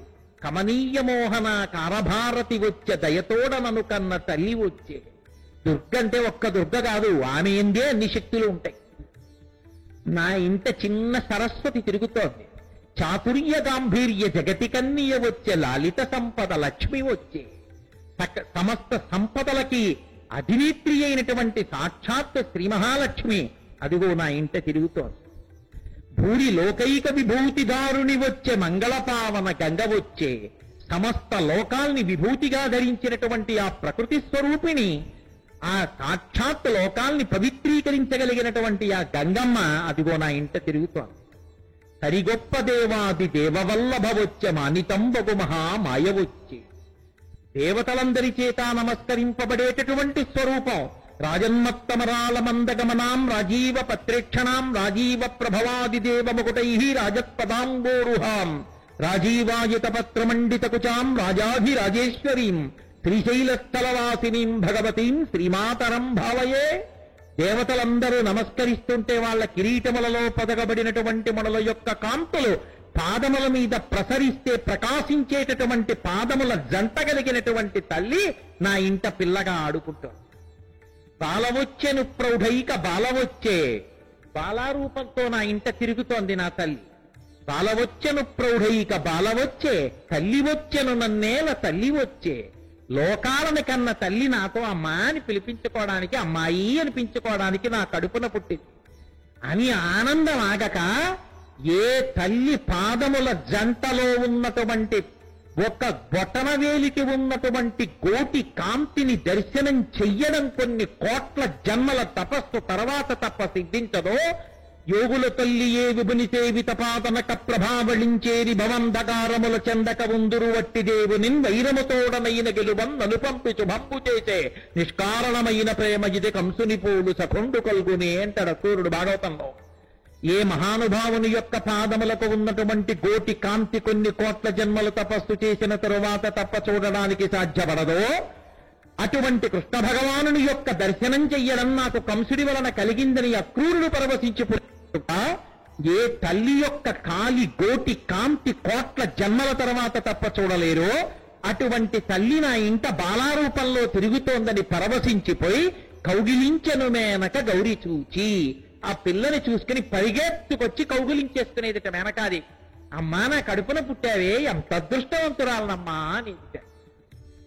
కేవలం మనసులో భావన చేసినంత మాత్రం చేత, సువాసిని పూజని త్రికరణ శుద్ధిగా చేసిన కారణం చేత అంత అనుగ్రహించి మేనకాహిమవంతులకు కుమార్తెగా వచ్చింది. ఇక శారదా నవరాత్రుల్లో చేసినటువంటి సువాసిని పూజ ఎటువంటి ఫలితాలనిస్తుందో మీరు ఊహించండి. అదేం సామాన్యమైందా? సువాసిని పూజ చెయ్యడం, సువాసిని పూజ చూడడం రెండూ అంతటి అద్భుతమైనటువంటి విశేషాలు, అంత శక్తివంతమైనటువంటి విశేషాలు. అందుకని ఆమె మేనకాహిమవంతుల్ని అనుగ్రహించింది. అంతేనా శైలపుత్రీ తత్వం అంటే? కాదు. దాని యందు ఒక పరమ రహస్యం ఒకటి దాగి ఉంది. మహాజ్ఞానులైనటువంటి వారి నోటి వెంట వచ్చినవి సత్యాలు కావు. వారి నోటి వెంట వచ్చిన దాన్ని సత్యమయ్యేటట్టుగా చూడవలసిన బాధ్యత అమ్మవారి మీద. ఆ కర్తవ్యం అమ్మవారి. వారు మాట్లాడింది సత్యం అనకూడదు. వారు ఏది మాట్లాడారో అది సత్యం అయిపోవాలి. అది లోకానికి నిరూపించింది ఆవిడ. ఎక్కడ? ఒకానొకప్పుడు విష్ణు సభకి వెళ్లారు పితృదేవతల యొక్క కుమార్తెలు ముగ్గురు. అందులో ఒకటి మేనకాదేవి. మేనకాదేవి తన చెల్లెళ్ళు ఇద్దరితో కలిసి వెళ్ళింది. వెళ్ళి అక్కడ నిలబడి అకస్మాత్తుగా ఎందుకో శివమాయామోహితురాలై ఆ వచ్చినటువంటి సనకసనందనాదుల్ని చూసి లేచి నిలబడకపోగా ఒక నవ్వు నవ్వింది. అకస్మాత్తుగా సభలో పెద్దలున్న చోట అలా నవ్వకూడదు కనుక అలా నవ్వినటువంటి పాపం కట్టి కుడుపుతుంది కాబట్టి సనకసనందనాదులు శాపవాక్కు విడిచిపెట్టారు. మీరు వెళ్లి భూలోకంలో పుట్టండి అన్నారు. ఇది మర్త్యలోకం. పుట్టుట గిట్టుట ఉంటాయి. మేము భూలోకంలోకి వెళ్లి పుడతాం, అభ్యంతరం లేదు. కానీ మామూలుగా వెళ్ళాం. మా కడుపున సాక్షాత్ పరదేవత జన్మించాలి. అలా అనుగ్రహిస్తే వెడతామని కోరిక కోరుకుంటే వాళ్ళు అయోనిజలతో సమానం. పితృదేవతల యొక్క కుమార్తెలు అయినప్పటికీ, స్వధాదేవి యొక్క కుమార్తెలు అయినప్పటికీ వాళ్ళ పేర్లు తలుచుకుంటే చాలన్నారు. అంత గొప్ప స్వరూపాలు ఆ మేనకాదేవి మొదలైనటువంటి వాళ్ళు. అందుకని ఇప్పుడు ఆ ముగ్గురు కూడా ఈ భూలోకంలోకి వచ్చినప్పుడు పరదేవతా స్వరూపం యొక్క 3 రూపాలకి తల్లులయ్యేటట్టుగా అనుగ్రహించారు సనకసనందనాథు.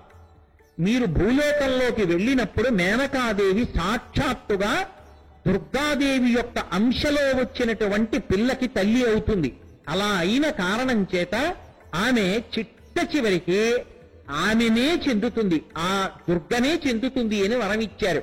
ఇప్పుడు సనకసనందనాదులు ఇచ్చినటువంటి వరాన్ని నిజం చెయ్యాలి. అందుకని మేనకాదేవి యొక్క కుమార్తె కడుపున శైలపుత్రి అన్న పేరుతో వచ్చింది. అంటే అందుకే శంకరాచార్యుల వారు సౌందర్యలహరిలో సరస్వతీదేవి పట్ల భక్తి కలిగిన వారి గురించి మాట్లాడుతూ ఒక మాట చెప్తారు. శరజ్యోత్స్నాశుద్ధాం శశియుత జటాజూటమకుటాం వరత్రాసత్రాణ స్ఫటిక ఘటికా పుస్తకరాం సకృన్నత్వా నత్వా కథమివ సతాం సన్నిధతతే అంటారు. సకృన్నత్వా నత్వా ఒక్క మాట నమస్కరిస్తే చాలు పరమభక్తి తత్పరుడైన వాడు అమ్మవారు అనుగ్రహించేది. అంతటి భక్తి జ్ఞాన వైరాగ్యములు కలిగినటువంటి సనకసనందనాదులు ఇచ్చినటువంటి మాట నిజమవ్వాలి. వాళ్ళ శక్తి ఎంతటిది అంటే వాళ్ళ వయసుతో సంబంధం లేదు. అంతటి జ్ఞానులు, అంతటి భక్తులు కనుక వాళ్ళన్న మాట నిజమవ్వడానికి పరదేవత మీ కడుపున పుడుతుంది అన్నారు వాళ్ళు. అందుకని ఒకరి కడుపున లక్ష్మీదేవి పుడుతుందన్నారు. అందుకే ధన్యాదేవి కడుపున సీతాదేవి పుట్టింది. అలాగే వృషభానుడు, కళావతి అనబడేటటువంటి వాళ్ళ కడుపున 3వ పిల్ల రాధగా వచ్చింది. వచ్చి గోలోకానికి వెళ్ళింది. పెద్ద పిల్ల మేనకాదేవి హిమవంతునికి భార్య అయి సాక్షాత్ దుర్గాదేవి యొక్క మొదటి అంశ అయినటువంటి పార్వతీదేవికి తల్లి అయింది. తల్లి అయి ఆ పార్వతీదేవికి శైలపుత్రి అన్న పేరు పొందింది. అంటే ఇప్పుడు సనక సనందనాదులు అన్న మాటని నిజం చేసింది ఎవరు? అమ్మవారు చేసింది. ఇప్పుడు కేవలం శైలపుత్రి అని రావడమేనా? శైలపుత్రి అని రావడం వెనక ఎన్ని కారణాలు ఉన్నాయి? ఆవిడ ఎన్ని విశేషాల్ని సాధిస్తోంది ఏకకాలంలో. అంతక పూర్వం దాక్షాయణిగా ఉండగా తన పాతివ్రత్యాన్ని, శివదూషణని, శివదూషణ వలన వచ్చేటటువంటి ఫలితాన్ని ఇన్నిటినీ నిరూపించి ఆమె మళ్లీ శైలపుత్రిక రావడానికి అవతల మేనకాదేవి యొక్క పరమ భక్తిని, ఆమె చిత్తశుద్ధితో కోరుకున్న కోర్కెని దృష్టిలో పెట్టుకుని అనుగ్రహించింది. ఆమె చేసిన సువాసిని పూజకి ఉత్తమమైనటువంటి ఫలితాన్నిచ్చింది. అమ్మవారే కూతురుగా రావడానికి సువాసిని పూజ కారణమైతే ఇక సువాసిని పూజ లోకంలో ఇవ్వలేదని చెప్పడానికి అసలు ఏ కోరిక ఉంటుంది? అది ఏ కోరికనైనా తీర్చగలదు. లోకంలో అమ్మవారి పాదములు కడిగినటువంటి నీళ్లు లోపలికి పుచ్చుకోవడం అంత తేలికైనటువంటి విషయం కాదు. సాక్షాత్ పార్వతీ పరమేశ్వర సమాగమ స్వరూపమై పరమశివుళ్ళ ఎప్పుడూ లోపల రమిస్తూ అహం బ్రహ్మాస్మి అన్న స్థాయిలో ఉండగలిగిన వారు ఈ లోకంలో నడిచి వెళ్లేటప్పుడు అమ్మవారిలా శక్తి స్వరూపంలా కదిలే లక్షణం ఉన్నటువంటి శంకరాచార్యుల వారంతటి వారు సౌందర్యలహరిలో ఒక శ్లోకం చేసినప్పుడు ఎంత జాగ్రత్తగా ఇచ్చారు. కథాకాలే మాథక్కదయ కలితాలక్తకరసం పిబేయం విద్యార్థి తవచరణ నిర్ణేజన జలం ప్రకృత్యా మూతానామపి చ కవితా కారణతయా కదా దత్తే వాణి ముఖ కమలతాంబూల రసతాం అన్నారు. కదా అంటూ మొదలుపెట్టారు. అమ్మా, అసలు నీ పాదములు కడిగినటువంటి ఆ లొత్తుకతో కూడినటువంటి ఆ నీటిని తీర్థంగా నేను ఎప్పుడు పుచ్చుకుంటానమ్మా అని అడిగారు. అంటే శంకరాచార్యుల వారు పుచ్చుకోలేదనే? ఆయన పుచ్చుకోగలరు. కైలాసానికి వెళ్ళి 5 శివలింగాలు తెచ్చిన వాళ్ళు, సౌందర్యలహరి తీసుకొచ్చినటువంటి వారు, ఆయనకి అమ్మవారి పాదములు కడిగిన నీళ్లు తాగడం విశేషం. ఆయన తాగుతారు. కానీ దాని గొప్పతనం ఏమిటో మనకి చెప్పాలి. అమ్మా, నేను ఎప్పుడు తాగుతానమ్మా నీళ్లు అని కదా అంటూ ప్రారంభం చేశారు. ఎప్పుడు అంటూ అంటే అమ్మవారి పాదములు, పరమశివుడి పాదములు 2 బంగారు పళ్ళెం అక్కడ పెట్టి దాని నిండా మల్లెపూలు పోసి ఆ పళ్ళాన్ని పాదాల కింద పెట్టాలంటే వాళ్ళు అనుగ్రహించి పాదాలు పైకి ఎత్తాలి కదూ.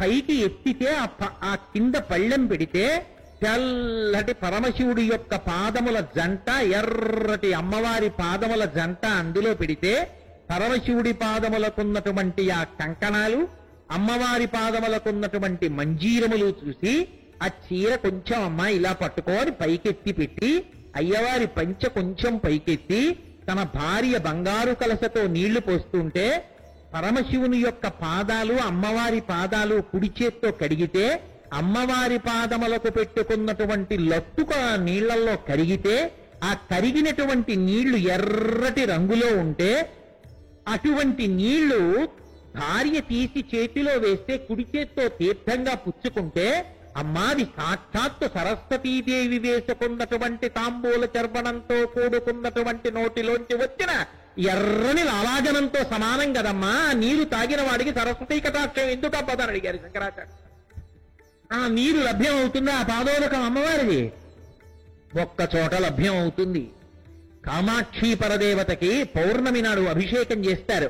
పౌర్ణమి నాడు అమ్మవారిని చూడాలి, కామాక్షి అమ్మవారిని. ముందు రోజు చందన చర్చిత చేస్తారు. చందన చర్చిత చేసి అమ్మవారి చేతిలో వీణ పెడతారు. ఆ వీణ పట్టుకొని ఉంటుంది. సుప్రభాత సమయంలో తెర తీయగానే చూస్తే అద్భుతం. ఆ తల్లికి అభిషేకం చేస్తే ఆమె పాదములు ఇలా ముడుచుకుని కూర్చుని ఉంటుంది. ఏకంచదచిక్షమం మమ పరంచ ఆకుంచ పాదాంబుజం మధ్యే విస్తర పుండరీకమభయం హన్పిన్యస్య హస్తాంబుజం తాం పశ్యేమ ప్రసీదిశీం ప్రతికలంకారుణ్యకూలంకశాస్తారాపాంగ తరంగమంబ మధురం ముగ్ధం ముఖం బిభ్రతీం అంటారు పరాతర భక్తులు. అమ్మ ఒక్కసారి ఆ కాలు కిందకి చాపమ్మా నమస్కారం చేసుకుంటానంటారు. ఆ తల్లికి అభిషేకం చేస్తే చందనం కాళ్ళకి పెట్టిన లత్తుక కరిగి నీళ్ల కింద పడుతుంది. ఆ అభిషేక తీర్థాన్ని పాత్రలోకి పడతారు. ఎర్రగా ఉంటాయి నీళ్లు. అటువంటి అమ్మవారి యొక్క పాదోదకాన్ని తాగడం ఎక్కడ సంభవం? ఈ లోకంలో అది దొరకాలంటే ఒక్క కారణానికే దొరుకుతుంది. ఎలా దొరుకుతుంది అంటే సువాసిని వేరొకరు కాదు, అమ్మవారే. సువాసిని నీకోసమని అమ్మవారే వచ్చి అలా కూర్చుంది. ఆవిడే వస్తే భయపడిపోతావని నీకంటికే తెలుసున్న రూపంతో వచ్చి కూర్చు.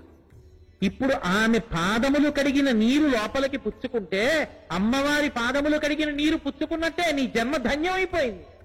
సువాసిని పాదోదకం, సువాసిని పూజ అంత గొప్పవి. కాబట్టి సువాసిని పూజా వైభవాన్ని తల్లి శైలపుత్రిగా వచ్చి ఆవిష్కరించింది. అటువంటి తల్లి శైలపుత్రిగా వచ్చిన నేను మీతో ఒక మాట మనవి చేసి ఉన్నాను.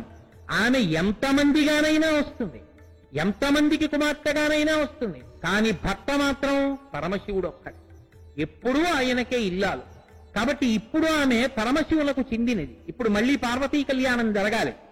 కానీ పార్వతీ కళ్యాణం జరిగే లోపలే తారకాసుర సంహారం కోసం పార్వతీ పరమేశ్వరులకి కుమారుడు జన్మించాలనేటటువంటి తొందరపాటు చేత, దేవతలు ప్రేరేపించిన కారణం చేత మన్మథుడు వెళ్లి పుష్పబాణం విడిచిపెట్టాడు. బాణం తగిలినటువంటి పరమశివుడు ఆగ్రహించి తనకి కొడుకు లాంటి వాడు తన మీద మన్మథ బాణం వేయడం ఏమిటి, పరిధి దాటిపోవడం, ఆగ్రహించి మూడో కన్ను తెరిచాడు. మూడో కన్ను తెరిచి తెరవగానే భుగభుగమను పెనుమంటలు భగభగమని నిండనంత బ్రహ్మాండంబుల్ దిగుదిగులు దిగులు దిగులన తెగిమరుపై చిచ్చుకన్ను దేవుడు ఇచ్చెన్.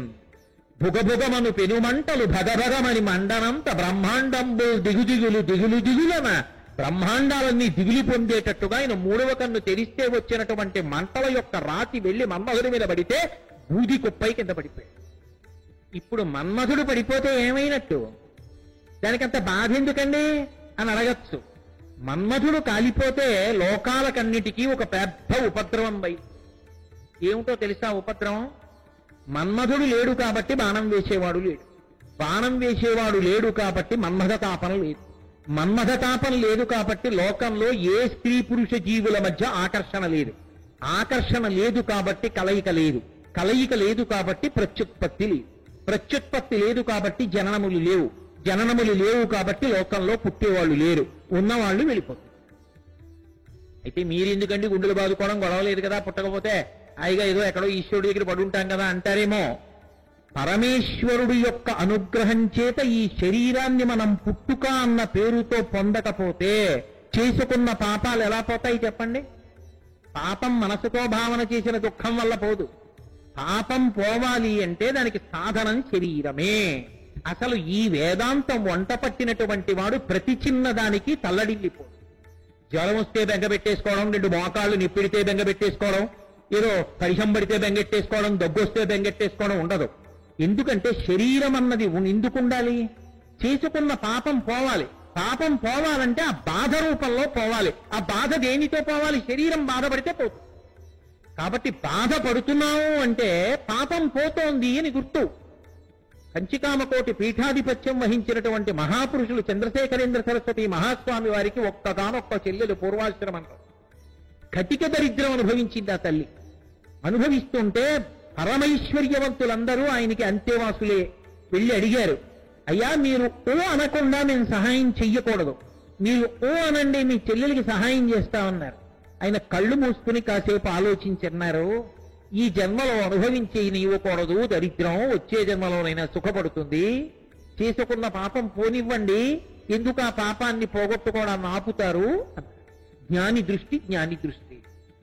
కాబట్టి మరీ ఓర్చలేని ఉంటాయి, అప్పుడు దాన్ని డబ్బు రూపంలో పోతుంది వైద్యం దగ్గరికి. కానీ ప్రతి చిన్నదానికి విచలితుడైపోకూడదు. శరీరం అన్నది సుఖదుఖముల రూపంలో సుఖం అనుభవిస్తే పుణ్యం పోతుంది, దుఃఖం అనుభవిస్తే పాపం పోతుంది. సుఖదుఖములు పోవాలంటే శరీరాలు ఉండాలి. పైగా శరీరం ఉంటే తప్ప, మన్మధుడు ఉంటే తప్ప, మన్మథ బాణములు పడితే తప్ప, భార్యాసంగమం జరిగితే తప్ప కొడుకు పుట్టడు. కొడుకు పుట్టకపోతే పితృరుణం తీరదు, పితృరుణం తీరకపోతే ఉత్తమ లోకవాసం ఇవ్వరు. కాబట్టి పితృరుణం తీరాలి అంటే మన్మథమానాలు పడాలా వద్దా? మన్మథుడు ఉండాలా వద్దా? ఉండాలి. శరీరము ధర్మము చేయటానికి సాధనం.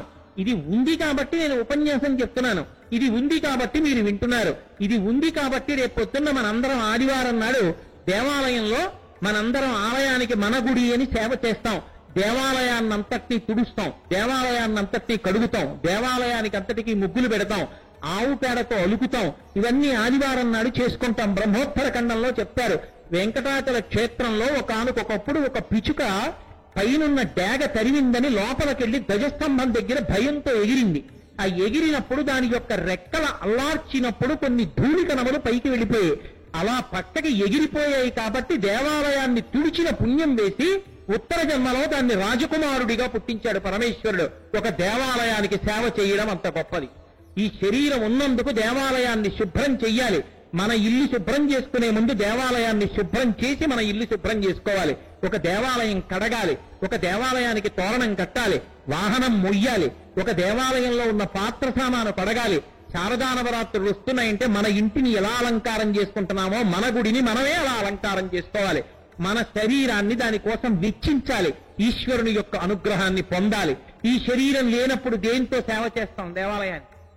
ఈ శరీరం లేనప్పుడు దేంతో మాట్లాడతావు? ఈ శరీరం లేనప్పుడు సువాసిని పూజ ఎలా చేస్తావు? ఈ శరీరం లేకపోతే రేపు చండీ హోమం ఎలా చేస్తావు?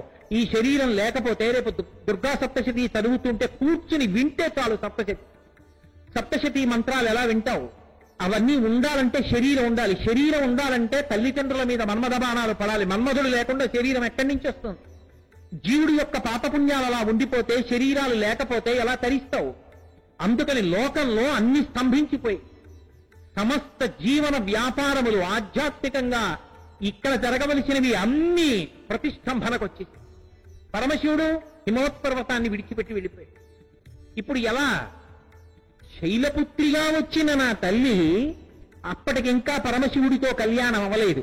లౌకికంగా ఇంకా పార్వతీ కళ్యాణం పూర్తవలా. కానీ ఆమె ఎప్పుడూ పరమశివుని యొక్క సొత్తే. ఆమె ఆలోచించింది, బ్రతికించాననుకోండి అంటే శివుడు కాల్చేవాడు, ఆవిడ బతికించేదా అన్నట్లు అవుతుంది. బ్రతికించలేదనుకోండి లోకాలు ఏమైపోతాయి, జీవులు ఏమైపోతారు? మరి వీళ్ళందరికీ ఆవిడ తల్లి కదా, ఆ బ్రహ్మకీట జనని. ఇప్పుడు సమస్య ఎవరికి వచ్చిందంటే అమ్మవారికి వచ్చింది. ఇప్పుడు ఆ తల్లి కారుణ్యంతో అమ్మగా ఆలోచించి, ఎవరూ ఇప్పుడు పరమశివుడి దగ్గరికి వెళ్ళలేరు. ఎందుచేత మన్మధుడితో బాణం వేయించారని ఆయన వెళ్ళిపోయాడు, కోపంతో ఉన్నాడు. అందుకు దగ్గరికి వెళ్ళడానికి భయం. అమ్మ కోపం ఎంతసేపు ఇట్టే పోతుంది కాబట్టి అమ్మే అనుగ్రహించాలి. ఎవరు అడిగారని అనుగ్రహించింది? రతీదేవి ఏడిచింది భర్త కావాలని. రతీదేవికి భర్తనివ్వాలి. లోకంలో జీవులందరికీ శరీరాలు మళ్లీ పుట్టి ఆ శరీరాలతో మళ్లీ పుణ్యం చేసుకుని పాపాన్ని పోగొట్టుకుని పరమేశ్వరుణ్ణి చేరుకునే మార్గాన్ని సుగమం చెయ్యాలి. అందుకని ఆ తల్లి ఏం చేసిందంటే, ఉరేయ్ మన్మథ, నీ వల్ల ఎక్కడవుతుందిరా, నువ్వు చేసే పని కాదు. పరమశివుడు నా పట్ల ఆకర్షణ పొందాలి అంటే అది నీ బాణముల వలన అవదు. నీ చేతిలో ఉన్న ధనుర్బాణాలు నేను పుచ్చుకోవాలి. నేను చేత్తో పుచ్చుకుంటే శివుడు నా పట్ల ఆకర్షితుడై నా మెళ్ళో మంగళసూత్రం కడతాడు అని ఏ చెరుకు విల్లు ఏ పుష్పబాణాలు మన్మధుడు పట్టుకుంటాడో ఆ చెరుకు విల్లు ఆ పుష్పబాణాలు అమ్మవారి చేత్తో పట్టుకుంటాడు. ఇప్పుడు ఆవిడ పట్టుకుంటే కామే సబద్ధ మంగళ్య సూత్ర శోభిత కంధర, కాముణ్ణి కాల్చిన పరమశివుడు వచ్చి అమ్మవారి మెళ్ళో మంగళసూత్రం కట్టి పక్కన వచ్చి కూర్చున్నాడు. ఆది దంపతులుగా వాళ్ళు కూర్చున్నారు కాబట్టి సృష్టిక్రమం నడిచి తల్లిదండ్రులు మనకి దక్కారు. ఆమె చేత్తో అవే ఆయుధాలు పట్టుకుంటే ఆమె అఖిలాండేశ్వరి. ఆ తల్లి, అదే తల్లి మనందరికీ జగన్మ. ఆమె పరమశివుని యొక్క ఇల్లాలు, మనకి తల్లి. ఆమె మన్మధుడి చేతిలో ఉన్న ఆయుధాలు ఆవిడ పట్టుకుందనుకోండి, ఆ తల్లి వంక మనం చూశామనుకోండి, చూసి ఆమెకి నమస్కరించినంత మాత్రం చేత లౌకికమైనటువంటి కామము ఈశ్వర కామంగా మారుతుంది, భగవంతుణ్ణి పొందాలనే కోరికగా మారుతుంది. మన కోపం మీద కోపం వచ్చి కోపాన్ని విడిచిపెట్టగలిగినటువంటి స్వభావము అంకురిస్తుంది. ఇప్పుడు భగవంతుడికి దగ్గర కాగలిగినటువంటి లక్షణం అంకురిస్తుంది. అందుకని ఆమె కంచిలో కామాక్షిగా కూర్చున్నా, లలితాపరదేవతగా కూర్చున్నా మన్మధుడి చేతిలో ఉన్న బాణాలే శైలపుత్రిగా తాను తీసుకుంటే ఆమె లోకాలకి మళ్లీ పరమశివుణ్ణి తండ్రిగా తీసుకొచ్చి కూర్చోపెట్టగలిగి. అందుకే శంకరాచార్యుల వారు సౌందర్యలహరి చేస్తూ కొన కాంచీదామాకరికలభ కుంభస్తననత పరీక్షీణా మధ్యే పరిణత శరచంద్రవదన ధనుర్బాణం పాశం శృణిమపి దధానాకరతలై అని ఆ అమ్మవారి చేతిలో ఉండేటటువంటి ఆయుధాల్ని చెప్తూ పురస్తాదస్తాన్నః పురమధితురహో పురుషికా అంటారు. పరమశివుని యొక్క నేనన్న భావన నువ్వే కదమ్మా అంటారు. ఇప్పుడు మన్మధుడి చేతిలో ఉన్న చెరుకు విల్లు పుష్పబాణాలే ఆవిడ పట్టుకుంది. అవి మన్మధుడి చేతిలో ఉంటే మన్ని కామం వైపుకి తిప్పుతాయి. అవి అమ్మవారి చేతిలో ఉంటే మనని ఈశ్వరుడి వైపుకి తిప్పుతాయి. అవే విల్లు బాణాలు అమ్మవారి దగ్గరుంటే మనకి అనుగ్రహం, అవే విల్లు బాణాలు మన్మధుడి దగ్గరుంటే మనని కామం వైపుకి తిప్పి లోకంలో విషయవాసనల వైపుకి తిప్పుతాయి. అందుకే చెరుకు విల్లంతా తీపి, ఆ తీపి కోసం తిరుగుతాం. అమ్మవారి చేతిలో ఉంటే భక్తి అన్న తీపి కోసం తిరుగుతాం. ఇప్పుడు ఆవిడ వాటిని చేత్తో పట్టుకుని శివుణ్ణి తండ్రిగా కూర్చోబెట్టింది, మనకి ఉద్ధారకురాలైంది తల్లి. అంతేకాదు, అసలు మళ్ళీ మన్మధుడేడి లోకంలో మన్మథ బాణాలు పడి శరీరాలు రావాలంటే మన్మధుడు ఉండాలి కదా. మన్మధుడిని బతికిస్తే పరమశివుడు కాల్చేవాడు, అమ్మవారు బతికించేదేనా అంటారు. అంటే మరి పాతివ్రత్యం ఏమిటి? ఇంకా పరమశివుడు వద్దన్న పని చేసినట్టు అవ్వలేదు. అందుకే పరమశివుడి పట్ల మన్మధుడు చేసినటువంటి తప్పు ఆయనకి జ్ఞాపకం ఉండిపోయేటట్టు చేసి లోకాలకి అనుగ్రహము కురిపించింది. రెండిటికి మధ్య మార్గంగా ఆవిడ ఏం చేసిందంటే మన్మధుణ్ణి అనంగుణ్ణి చేసింది. అనంగుడంటే శరీరం ఉండదు, శరీరంతో ఉండడు. శరీరం ఉండకపోయినా ఆయనకి ఎంత శక్తినిచ్చేసిందంటే కేవలంగా ఆమె అపాంగత్తే లబ్ధ్వా, ఆమె కడగంటి చూపు కటాక్షం చేత ఎంత శక్తినిచ్చింది అంటే శంకరులు అన్నారు, అసలు పరమాద్భుతం శైలపుత్రిగా ఆవిడ యొక్క శక్తి. అమ్మవారి అనుగ్రహ శక్తి ఎంత గొప్పగా ఉంటుందో చూడాలంటే దుర్గ యొక్క మొదటి రూపమైన శైలపుత్రిని చూడాలి. ఆవిడ ఏం చేసింది అంటే ధను పౌష్పం మౌర్వీ మధుకరమయీ పంచవిశిఖ వసంతస్సామంతో మలయమరుదాయో హరరదా తథాప్యేక సర్వం హిమగిరిసుతే కామపి కృపాం అపాంగత్తే లబ్ధ్వా జగదిదమనంగో విజయతే. హిమగిరిసుతే అని పిలిచారు శంకరాచార్యుల వారు, కూడా శైలపుత్రి అని పిలిచారు.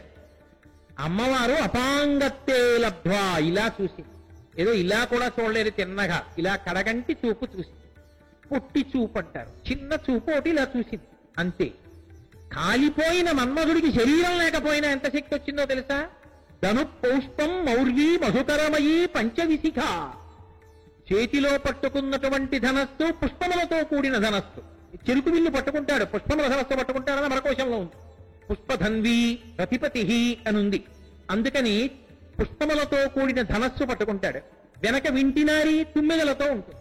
మీరు ఒకటి ఆలోచించండి, పుష్పాలతో ఇలా ధనస్సు చేస్తే వెనక తుమ్మెదలు ఎక్కడైనా తిన్నగా నిటారుగా వింటినారిలా నిలబడతాయి? అసలు ఫాల్ ఇన్ లైన్ అంటే వచ్చి నిలబడతాయి ఏమిటి? నిలబడవు. ఎదురుగుండా పువ్వులు ఉన్నాయి కాబట్టి దాని మీదకి వెళ్ళిపోతాయి. ఒకవేళ నిలబడ్డాయి, బాణం పెట్టి లాగాలి అంటే వింటినారికి సంధించి ఆకర్ణాంతం బాణం లాగాలా వద్దా? ఆకర్ణాంతం బాణం లాగాలి అంటే వింటి నారికి స్థితిస్థాపక శక్తి ఉండాలి, ఉంటే కదది వెనక్కి ఎడుతుంది. తుమ్మెదలతో బాగు చేస్తే బాణం పెట్టి లాగడం ఎలా కుదురుతుంది? రెండు తొమ్మిదల మధ్యలోంచి బయటకు వస్తుంది. ఇంకా అంతకన్నా అవుకు విల్లు లోకంలో ఇంకోటి ఉంటుందా? పైగా ఆయనకు ఉన్నటువంటి ఇంకా గొప్ప బలం ఏమిటో తెలుసా? మలయమరుదాయోధన రథ. పోనీ ఏమైనా పెద్ద రథం ఎక్కుతాడా అంటే మలయ పర్వతం నుంచి వచ్చేటటువంటి గంధపు చెట్ల మీద గాలిని రథంగా ఎక్కుతాడు. ఆ గాలి మనం చెప్పినట్టు ఎడుతుంది ఏంటి? దాని ఇష్టం వచ్చినట్టు ఎడుతుంది. ఒక్కొక్కసారి చూడండి, దేవాలయంలో సుప్రభాతం పాడుతుంటే అబ్బాయి ఎంత బాగుందో అని మేడ మీద నించునే ఆ గవాక్షంలో నించుంటాడు. కానీ గాలికి కౌసల్యా సుప్రజారామ అని అది ఎటు వెళ్ళిపోతుంది. గాలికి ఆ ధ్వని ఇంకో వైపు పోతుంది. మళ్ళీ కాసేపు ఆగి మళ్ళీ ఏదో ఇంకో శ్లోకంలో భృంగావళీచమ కరందరసాను విత్త జంగారకీత నిరదై సహసేవనాయ మళ్ళీ ఎటో వెళ్ళిపోతుంది. అలా గంధపు చెట్ల మించి వచ్చేటటువంటి గాలి మనం ఎవరి వైపుకి వెళ్ళమన్నామో అటు ఎడుతుందా? దాని ఇష్టం వచ్చిన వైపు వెళ్ళిపోతుందా? ఇంకేం రథం ఆ రథం? పోనీ స్నేహితుడు బలవంతుడా? వసంతుస్తామంతో చైత్ర వైశాఖ మాసాల్లోనే ఉంటుంది వసంత ఋతువు, 10 నెలలు ఉండదు. 12 నెలలు దగ్గరుండకుండా సంవత్సరంలో కేవలం 2 మాసాలు మాత్రమే పక్కన ఉండేటటువంటి వాడు స్నేహితుడు. ఆయనేం స్నేహితుడు, అదేం బలం. ఇంకా ఇన్ని బలహీనతలు ఉన్నవాడు, పైగా అన్నిటికన్నా పెద్ద బలహీనత శరీరం లేదు. ఇన్ని బలహీనతలున్నా మన్మధుడుకున్న ఒకే ఒక్క బలం ఏమిటో తెలుసా? అమ్మవారి ఇలా చూసింది, అపాంగత్తే లబ్ధ్వా. ఇలా చూసిన కారణం చేత ఎంత బలాన్ని పొందాడంటే జగదిదమనంగో విజయతే. సంసారాలు విడిచిపెట్టి ముక్కు మూసుకుని ఎక్కడో హిమాలయ పర్వతాల్లో కూర్చుని తపస్సు చేస్తున్నటువంటి యోగుల మీద బాణం వేసినప్పటికీ కూడా వాళ్ళ మనసులు కదిలిపోతాయేమో అని మన్మధుడికి వాళ్ళు భయపడిపోతుంటారు. నిగ్రహ శక్తిని పొందడానికి ప్రాణాయామము, సాత్వికమైన ఆహారం తీసుకోవడము మొదలైనటువంటివి చేస్తుంటారు. అంటే అమ్మా మన్మధుడికి అంత శక్తి ఎక్కడి నుంచి వచ్చిందమ్మా అంటే కేవలం నీ కడగంటి చూపు వల్ల వచ్చింది. అంటే ఇప్పుడు ఆమె అంత శక్తిని మన్మధుడికి కట్టబెట్టిన కారణం చేత మళ్లీ మన్మథబాణాలు పడి లోకంలో ప్రాణులందరూ ఉత్పత్తి కావడం మొదలుపెట్టారు.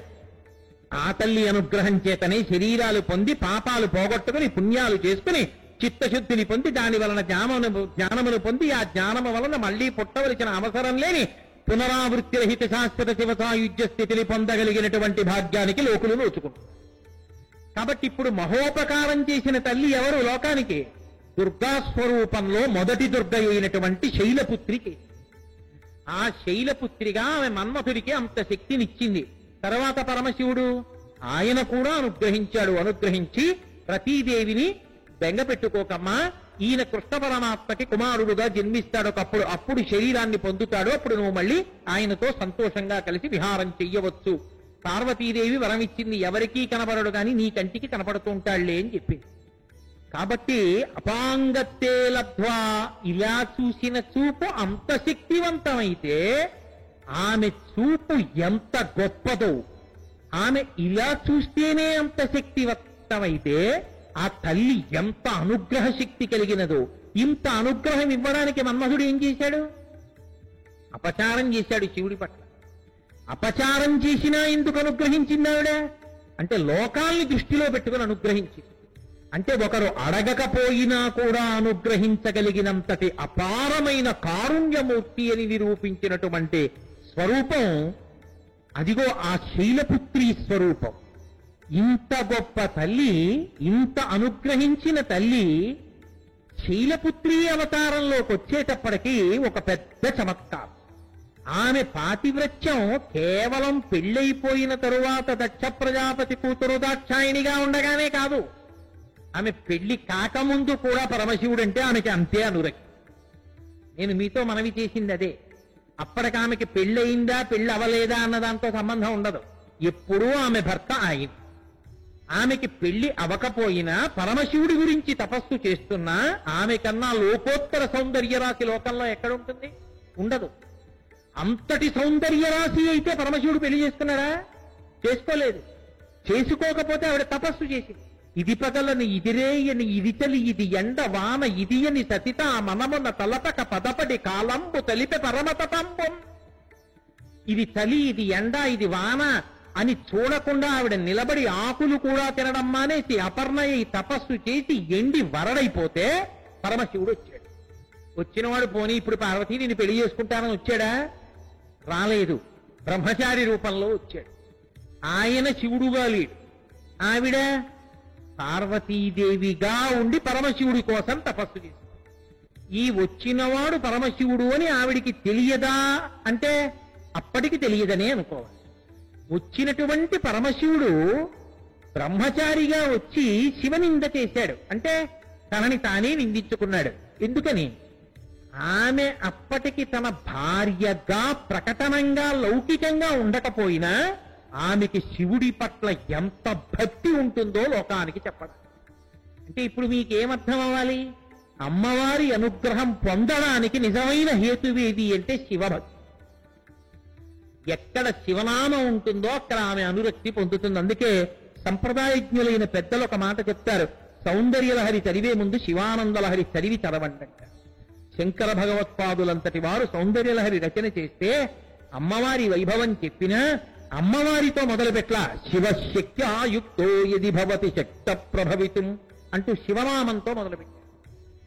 ఇప్పుడు బ్రహ్మచారిగా వచ్చిన శివుడు అమ్మవారి ముందు నించుని అన్నాడు, ఎందుకమ్మా తపస్సు చేస్తావా? వెర్రేడి కన్నా నీకు ఎవడు దొరకలేదా లోకంలో భర్తగా? అతను భర్త ఏమిటమ్మా?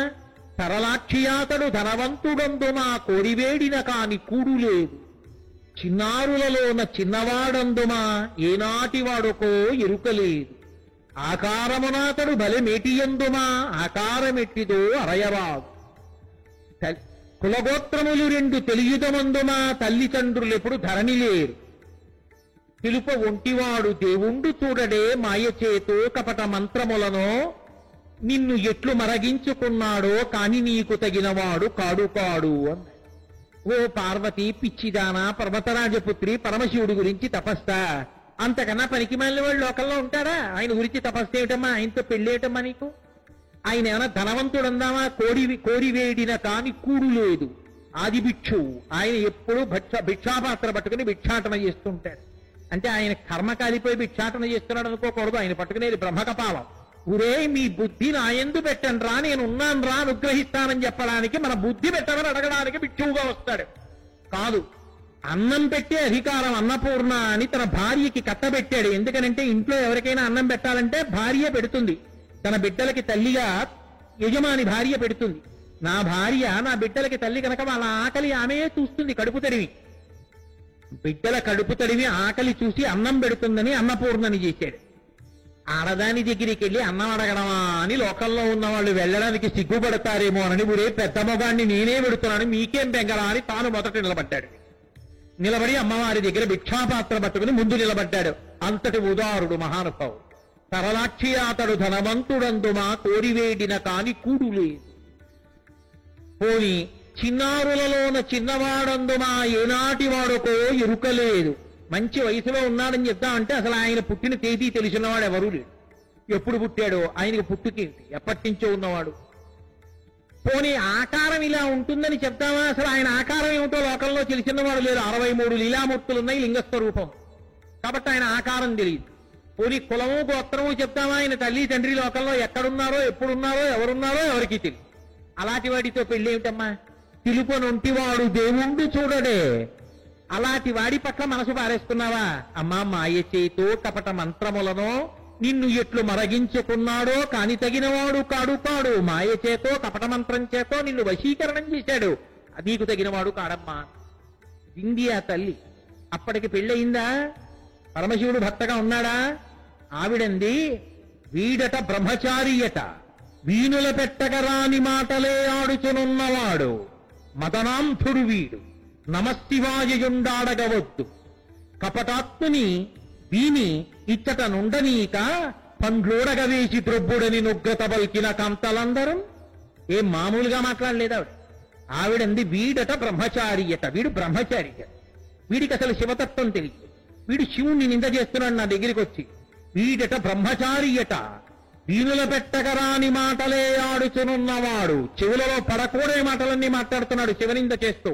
నమశివాయుండాడగవద్దు, శివుడికి నమస్కారం అన్న మాట తప్ప ఇంకో మాట వినకూడదు.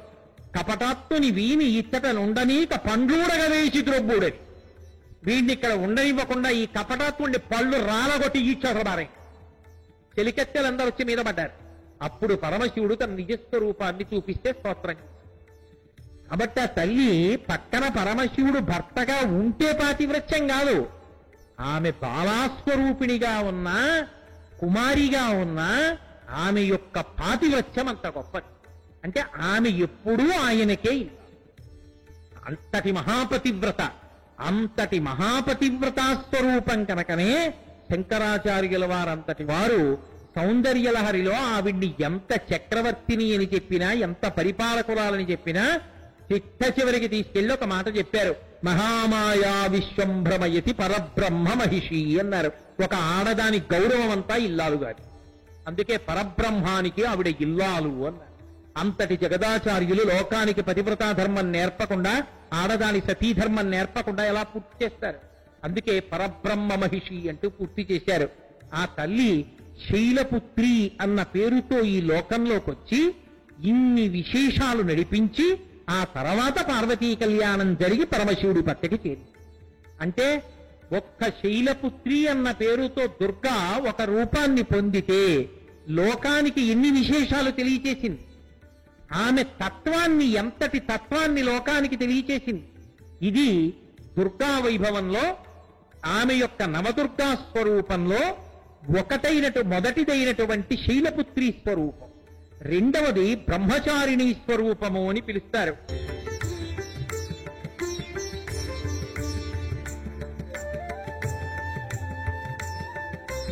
ఆ బ్రహ్మచారిణీ స్వరూపంలో అమ్మవారు బ్రహ్మతత్వ స్వరూపిణి, బ్రహ్మచారిణి అని. బ్రహ్మచారిణి అంటే పెళ్లి కానిది అని కాదు అర్థం. ఆమె దగ్గర ఒక శక్తి ఉంటుంది. ఏమి ఆ శక్తి అంటే, ఆమె బ్రహ్మతత్వము తెలిసేటట్టుగా చేస్తుంది. బ్రహ్మవిద్ బ్రహ్మైవ భవతి. వాడు బ్రహ్మమవుతాడు. ఏ కారణము చేత? బ్రహ్మమును తెలుసుకుని బ్రహ్మమవుతాడు. బ్రహ్మము ఎరుకలోకి వచ్చేటట్టుగా చేసేటటువంటి తల్లి ఎవరో ఆవిడకే బ్రహ్మచారిణి అని పేరు. బ్రహ్మము అంటే భగవానుడు. భగవానుడు ఎరుకలోకి వస్తే ఎలా ఎరుకలోకి వస్తాడు? మనం తెల్లవారి లేస్తే పూజంతా చేస్తాం. పూజంతా చేసేసి అసలు నేను ఇదిగో ఎదురుగుండా ఒక మూర్తిని పెట్టి ఈయన భగవంతుడిని చెప్పి ఇంతసేపు పూజ చేసిన తరువాత ఈయన భగవంతుడా, అసలు భగవంతుడెవరు, ఎక్కడున్నాడు తెలుసుకునే మార్గం ఏది అంటే ఒక మాట చెప్తాం, నాణ్య పంధాయ నాయ విద్యతే. ఇంకొక మార్గం లేదు. ఒక్క మార్గం ఉంది ఈశ్వరుణ్ణి తెలుసుకోవడానికి. ఎక్కడున్నాడు ఈశ్వరుడు? ఇక్కడున్నాడు. నీవారస్సు కవత్తన్వి పీతాభాస్వత్యనూపమా. ఇక్కడే ఒడ్డుగింజ చివరి భాగం ఇలా అంటే గీరుకునేటటువంటి మొన ఎంత ఉంటుందో అంత రూపంతో ఇక్కడే ఉన్నాడు పరమాత్మ అని చెప్తున్నాం. లోపల ఉన్నటువంటి పరమాత్మ తెలుసుకోబడాలి అంటే దానికి ఆమె అనుగ్రహం. ఎందుకో తెలుసా? ఇంద్రియములకు బయట జరగడం తెలుసు కానీ లోపలికి వెళ్ళడం వాటికి రాదు. లోపలి నడక రావాలి అంటే, లోపలికి ధ్యానంలో వెళ్ళగలగాలి అంటే, ఇంద్రియములకు పైన ఉన్న వాటితో ఉండే సంబంధము తెగాలి అంటే ఆవిడ అనుగ్రహం కలగాలి. ఆవిడ అనుగ్రహం కలగడం అన్న మాటకు అర్థం ఏమిటో తెలుసా? ఏది చేస్తున్నా ఆమె అనుగ్రహం జ్ఞాపకంలోకి ఉండాలి. ఆ జ్ఞాపకంలోకి ఉండడమే నిరంతర పూజ. అది అసలు నిజమైనటువంటి నిరంతరమైనటువంటి పూజ. దానికి ఎడతెరిపి ఉండదు. ఆ పూజకు ఆగే లక్షణం ఉండదు. మీరు పూజాగృహంలోకి వెళ్లి చేసేటటువంటి పూజ కేవలంగా ఒక బాలుడికి అక్షరాలు నేర్పడానికి ప్రవేశపెట్టేటటువంటి తరగతికి దిలాడు. అసలు నిజమైన పూజ ఎక్కడ నడుస్తుంది అంటే నిరంతర పూజలో, శక్తి అనుసంధానంలో ఉంటుంది. ఇది ఒక కోణంలో పరిశీలన చేస్తే అందడానికి శంకర భగవత్పాదులు సౌందర్యలహరిలో ఒక శ్లోకం ఇచ్చారు. జపో జల్పశిల్పం సకలమపి ముద్రా విరచన గతి ప్రాదక్షిణ్యాక్రమణమశనాద్యాహుతి విధి ప్రణామ సంవేశ సుఖమఖిలమాత్మార్పణ దుషా సపర్యాపర్యాయస్తవ భవతు ఎన్నే విలసితం. జపో జల్ప, మాట్లాడిన మాటలన్నీ మంత్రములైపోతాయి. ఆయన బ్రతికుండగా ఆయన మాట్లాడినటువంటి ప్రతి మాట మంత్రమే అని లెక్కలోకి తీసుకుంటారు. ఎప్పుడు తీసుకుంటారో తెలుసా? అసలు ఈ మాట ఎక్కడ నుంచి వస్తోందన్న శక్తితో అనుసంధానమై. లోకంలో ఎన్నో ప్రాణులున్నాయిగా, అవేవి మాట్లాడలేవుగా. నేను ఒక్కడనేగా మాట్లాడుతున్నాను. నేనంటే మనుష్యులం కదా మాట్లాడుతున్నాం. మనకి స్వరపీఠిక అని ఒక అద్భుతమైన పరికరాన్ని కంఠంలో అమర్చినది పరదేవతే కదా. అది పని చెయ్యాలంటే వాయువు అందులో కెడితే కదా అక్షరాలుగా మారుతున్నాయి. పరా, పశ్యంతి, మధ్యమా, వైఖరి 4 అమ్మవారి రూపాలేగా. ఊపిరి లోపలికి వెళ్ళాలంటే శక్తితో పీల్చాలా? బయటికి వదలాలంటే శక్తి ఉండాలా? అది అక్షరాలుగా మారాలి అంటే లోపల భావన కదలాలా? నేనిప్పుడు మీకు ఉపన్యాసం చెప్పాలి అంటే ఇప్పుడు నేను సౌందర్యలహరిలో ఈ శ్లోకాన్ని అనుసంధానం చెయ్యొచ్చు అని నాకు భావన రావాలా? ఆ భావన వచ్చిన తరువాత నాకు ఎప్పుడో చదివిన ఆ శ్లోకం జ్ఞాపకంలోకి రావాలా? జ్ఞాపకానికి వచ్చిన శ్లోకానికి తాత్పర్యం స్ఫురణలోకి రావాలా? వచ్చినటువంటి తాత్పర్యాన్ని మీకు అయోమయావస్థ కలగకుండా నేను చెప్పాలా? చెప్పేటప్పుడు నా వాక్కులు తడబాటు లేకుండా నేను పీల్చినటువంటి ఊపిరి నా నోట్లోకి వచ్చేటప్పటికీ పైకి వెళ్లకుండా తొలగతోయబడి కిందకొస్తే నోటిలోకి వచ్చినటువంటి గాలిని వేగంగా కదులుతున్నటువంటి నాలుక ఎక్కడెక్కడ నొక్కాలో అక్కడక్కడ నొక్కుతుంటే అది సొట్టలబడి అక్షరములై, అక్షరములు పదములై, పదములు వాక్యములై నాలో ఉన్న భావాన్ని ఒక వాక్య నిర్మాణ ప్రజ్ఞతో అయోమయం లేకుండా బయటికొచ్చి ఆకాశమునందు కలిసి మీ చెవులలోంచి లోపలికి వెళ్లి మీ మనసుకి తాకి నాలో ఉన్న భావం మీ మనసులో ఉన్న భావంగా మార్చి సభాభ్యస్తభాపతిభ్యశ్చ మౌనమో నమో అన్నట్టుగా అర్థమయ్యేటట్టుగా చేస్తున్న తల్లి ఎవరి సభలో? ఎవరా శక్తి? ఆమెయే. కాబట్టి ఇప్పుడు నా మాటల వెనక ఉన్నదంతా తల్లియే అని గుర్తిరిగాడు అనుకోండి, అనవసరపు మాట మాట్లాడగలడా? మాట్లాడలేడు. ఆ తల్లి నీకు శక్తినిచ్చాను. నువ్వు ఇలా వేలు చూపించి ఎన్ని మాటలు మాట్లాడావు? ఎన్ని నువ్వు మాట్లాడిన మాటలు ఎంతమందిని బాధ పెట్టేవయ్యాయి, ఎంతమంది బాధపడే మాటలు ఎన్ని మాట్లాడావు. పని కట్టుకుని అదే పనుగా ఇతరుల్ని నిందించడమే ప్రయోజనంగా బతుకంతా ఎన్ని మాటలు బతికావు. ఏమిటి నీ బతుక్కి ప్రయోజనం? ఎందుకు నీకు మాట? ఎందుకు నీకు స్వరపేటిక? ఆ అవసరం ఏమిటి? స్వరపేటిక లేని జన్మిస్తాను. వీధిలో తిరుగుతుంటే కుక్కలు తెల్లవారగట్ట చూడండి, ఆ సందులో కుక్క ఈ సందులోకి వచ్చిందని కుక్కలన్నీ కలిసి దాన్ని జరుగుతాయి. ఏడుచుకుంటూ ఆ కుక్క పోతుంది. పెద్దగా అరుచుకుంటూ ఉంటాయి, దెబ్బలాడుకుంటుంటాయి. సావుదా? అస్తమానం దెబ్బలాడుకోవడానికి, అస్తమానం కొట్టుకోవడానికి, ఒకళ్ళొకడు నిందించుకోవడానికి, మైకులు పట్టుకు అరుచుకోవడానికి నీకు మనుష్య జన్మ ఎందుకురా? నీకు కుక్క చేస్తా చాలు అని స్వరపేటిక తీసేస్తే వచ్చే జన్మలో ఏమైపోయింది బతుకు? ఆ మాట ఆవిడిచ్చింది కదూ. ఆవిడ ఇచ్చిన మాట మళ్ళీ నేను 70 ఏళ్ల తర్వాతో, 80 ఏళ్ల తర్వాతో, 90 ఏళ్ల తర్వాతో నేను చెప్పాలా ఆవిడికి జవాబు? ఎరా కోటేశ్వరరావు, నీకు నేను శరీరం ఇచ్చాను, స్వరపేటికి ఇచ్చాను, ఏం చేశావురా దాంతో? అమ్మా, నా ఓపిక ఉన్నప్పుడు ఎప్పుడో చెప్పానమ్మా, ఏదో నువ్వు చెప్పించావమ్మా అని చెప్పుకోవడానికి ఏమైనా ఉండాలా నాకు? అమ్మా, నేను గోవిందనామని చెప్పానమ్మా, నేను విష్ణు సహస్రం చదువుకున్నానమ్మా, అందుకని అమ్మ ఇంకా చదవాలనుంది, అందుకు నాకు ఇయ్యమ్మా స్వరపేటిక అని నేను అడగడానికి నాకు అర్హత ఉండాలా? అది లేని నాడు ఆవిడ ఎందుకు ఇస్తుంది మళ్ళీ నాకు? అది లేదంటే మనుష్య జన్మ మళ్ళీ ఎందుకు వస్తుంది? ఉత్తమ జన్మ. కాబట్టి నా మాట నేను దుర్వినియోగం చెయ్యను అని మాట మాట్లాడేటప్పుడు ఆవిడ్ని జ్ఞాపకం తెచ్చుకోవడమే నిరంతర పూజ. ఇప్పుడు అది పూజ కాకుండా ఎలా పోతుంది? ఇదే అడుగుతాం వెంకటేశ్వర సుప్రభాతంలో, అహం దూరతస్తే పదంభోజ జుగ్మ ప్రణామిచ్చ యాగచ్చ సేవాం కరోమి. అయ్యా, నేను ఎక్కడో ఉన్నాను కాకినాడలో, ఏదో సంవత్సరానికి ఒకసారి వచ్చి మొత్తానికి 1-2 నిమిషాలు నీ దర్శనం చేస్తే వెళ్ళిపోతుంటాను. సకృచ్చేవ యామిచ్చ సేవా ఫలం తం ప్రయచ్చ ప్రయచ్చ ప్రభో వెంకటేశ. ఎప్పుడో ఏడాదికి ఓ రోజు రావడం కాదు, నేను బతికున్నన్నాళ్ళు ప్రతి క్షణం నీ సేవ చేసేటట్టు అనుగ్రహించు. ఎలా? ఆయన వెంకటాచలంలో కాకినాడలో ఎలా కుదురుతుంది? కాదు. నేను మాట్లాడే మాటలన్నీ ఆయన అనుగ్రహమే. ఆయన అనండి, ఆవిడ అనండి, శక్తి దుర్గ కాబట్టి నేను దుర్గగా అన్వయం చేశాను అన్నప్పుడు మీరు ఆయన సేవే చేస్తున్నారు. అప్పుడు ప్రతి క్షణం ప్రతిరోజు ఆయన సేవే చేస్తున్నారు. ఆ మార్పు జపో జల్పశిల్పం సకలమపి ముద్రా విరచన. మంత్రం జపం చేసేటప్పుడు రకరకాల ముద్రలు పడతారు, అంగన్యాస కరన్యాసాలు చేస్తారు. ఆ అంగన్యాస కరన్యాసం చేసేటప్పుడు చేతులు పట్టేటటువంటి ముద్రలు ఏముంటాయో మాట్లాడేటప్పుడు రకరకాలుగా చేయి తిరుగుతుంది. మాట్లాడేటప్పుడు నేను ఇలా అన్నాను, ఇలా అన్నప్పుడు నేను భగవద్భావనలతో కదిపినటువంటి చేతులు, భగవద్భావనతో కదిపినటువంటి తల, భగవద్భావనతో కదిలినటువంటి కళ్ళు జపం చేస్తున్నప్పుడు పట్టిన ముద్రలు అయిపోతాయి ఆ శరీరపు కదలిక. లోకంలో ఒక్క అవయవం కదలకపోతే బలవంతంగా పడుకుని విద్యుద్ఘాతాన్ని తింటున్న వాళ్ళు ఉన్నారు. విద్యుద్ఘాతం పెట్టించుకుని అది తగులుతుంటే ఒంటికి బాధపడిపోయి చెమట్లు పట్టి బయటికి వచ్చి చెయ్యి కదలట్లేదని చెప్పి చెయ్యి ఇలా ఉండిపోయిన వాళ్ళు, కాలు స్తంభించిపోయిన వాళ్ళు, నడవలేని వాళ్ళు ఎందరో ఉన్నారు. ఆ తల్లి అనుగ్రహం చెయ్యి కదులుతోంది, ఆ తల్లి అనుగ్రహం కాళ్ళు కదులుతున్నాయి. అమ్మా, నీ అనుగ్రహం లేని నాడు ఇవి ఎలా కదులుతాయి?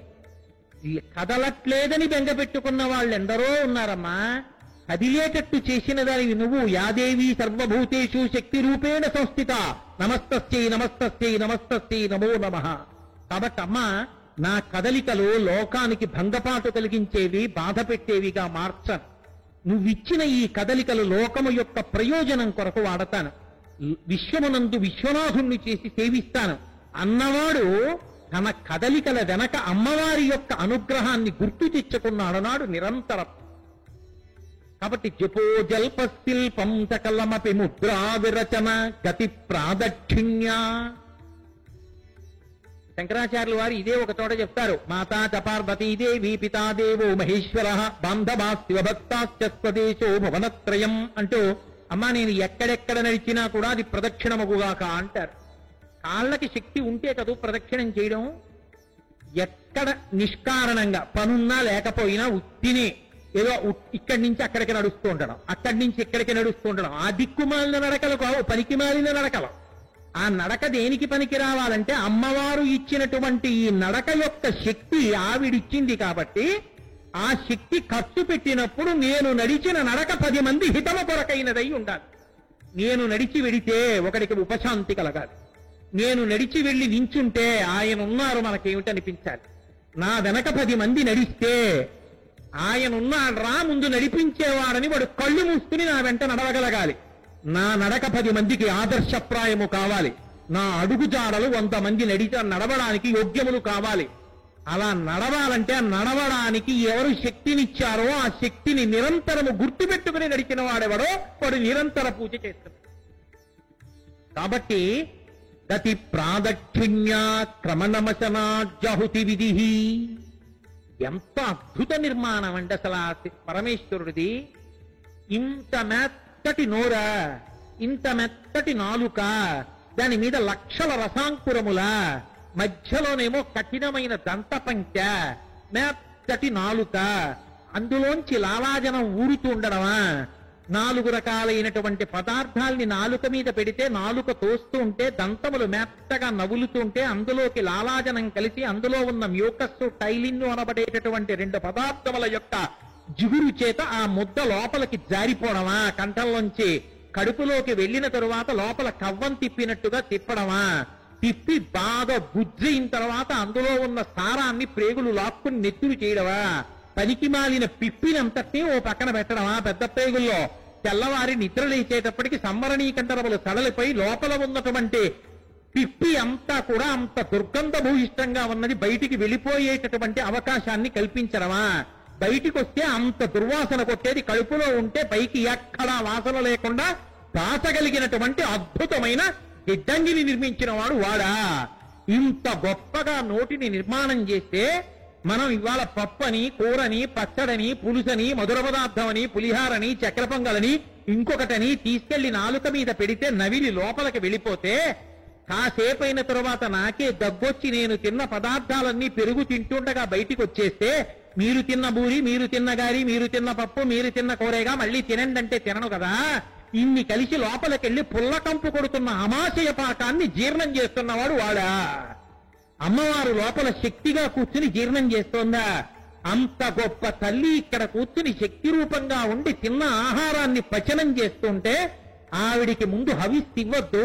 అందుకని మౌనంగా ఇలా మృగముద్ర పట్టి ఆ అన్నాన్ని తీసి 5 మాటలు పంటికి తగలకుండా నాలిక మీద పెట్టి నీటి మెతుకులను మింగవలసిన అవసరం లేదు. అలా స్వాహాకారంతో తీసుకోవద్దు. కనీసం అహం వైశ్వానరో భూత్వా ప్రాణినాం దేహమాశ్రిత ప్రాణాపాన సమాయుక్తం పచాన్యన్నం చతుర్విధం అన్న శ్లోకం అన్నా చెప్పుకోవద్దు. తినేటప్పుడు ఇదంతా తల్లి శక్తి.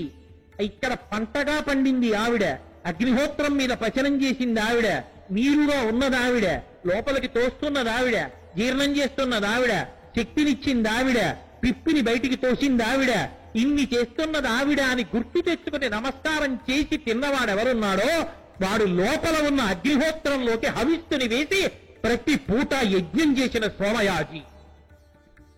ఇప్పుడు వాడు పూజ చేయలేదని ఎవరు చెప్పారు? నిరంతర పూజ చేస్తున్నాడు వాడు. వాడు అన్నం తినడు, వాడు యజ్ఞం చేస్తాడు. వాడు పలహారం గండు యజ్ఞం చేస్తాడు. అందుకే పరమ భాగవతోత్తముడైన వాడు వచ్చి భోజనం చేసి లేచిపోయాడు అనుకోండి, దేవతార్చన అంటారు. అందుకే అది యజ్ఞవేది, అక్కడ యజ్ఞం చేశాడని గుర్తు. ఆయన సోమయాజి. ఆయన జీవితం అంతా సోమయాజిగానే తింటాడంతే.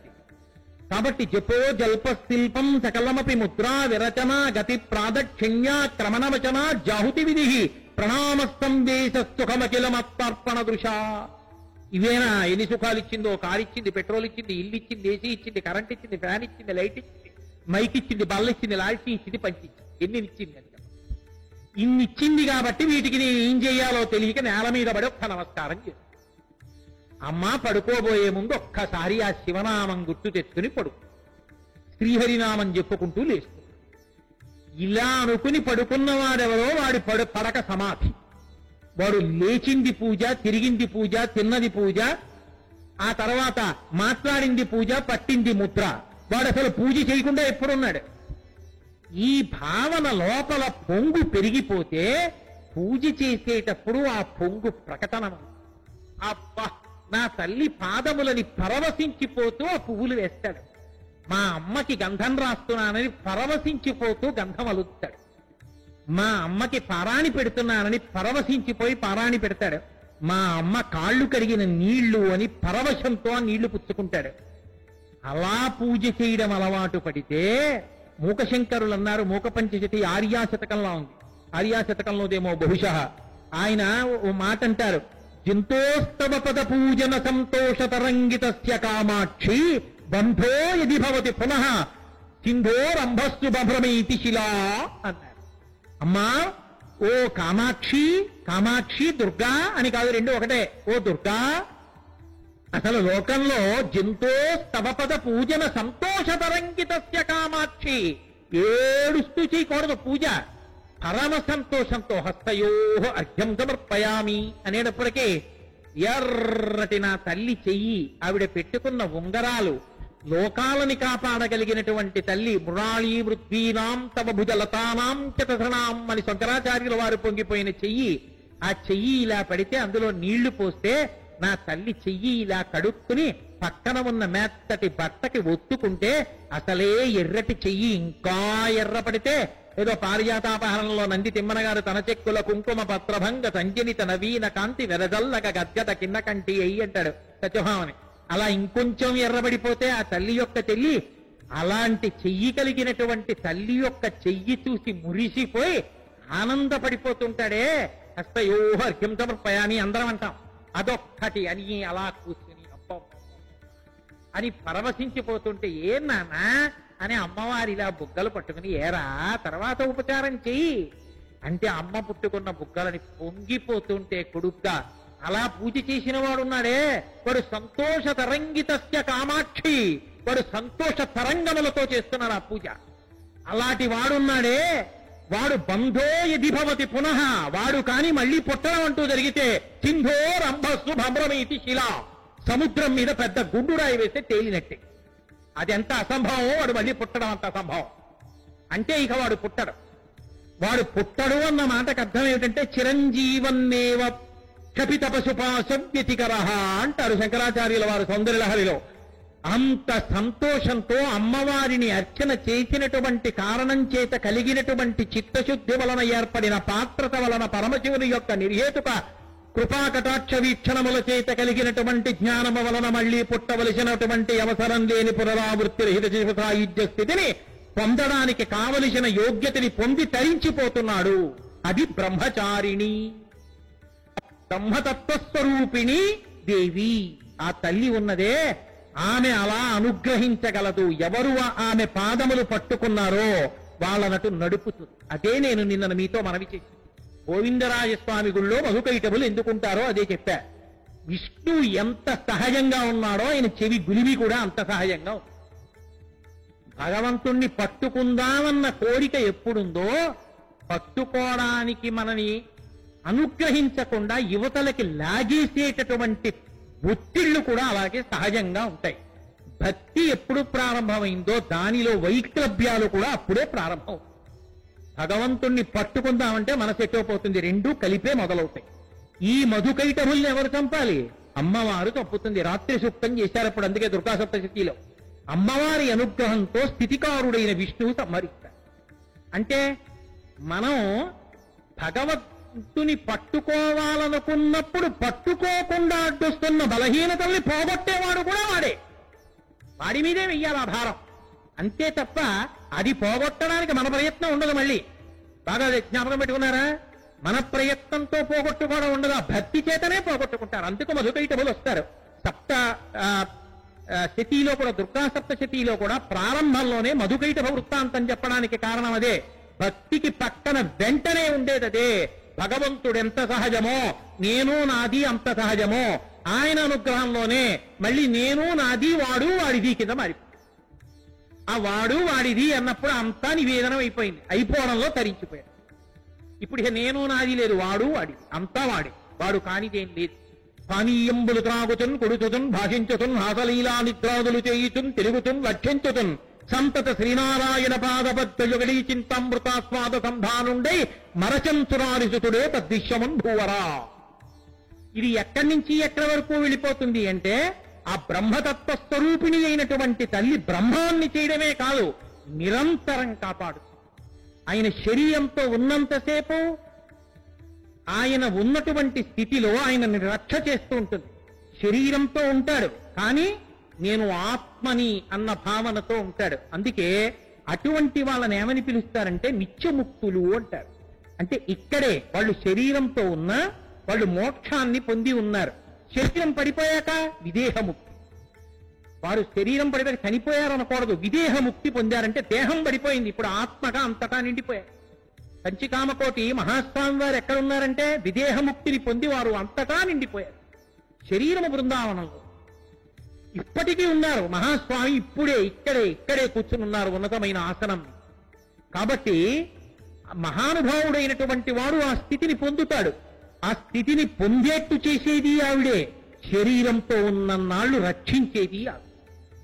నేను మీతో ఒక ఉదాహరణ చెప్పాలి అంటే, కంచికామకోటి మఠానికి 64వ పీఠాధిపత్యం వహించారు చంద్రశేఖరేంద్ర సరస్వతి అన్న పేరుతోని.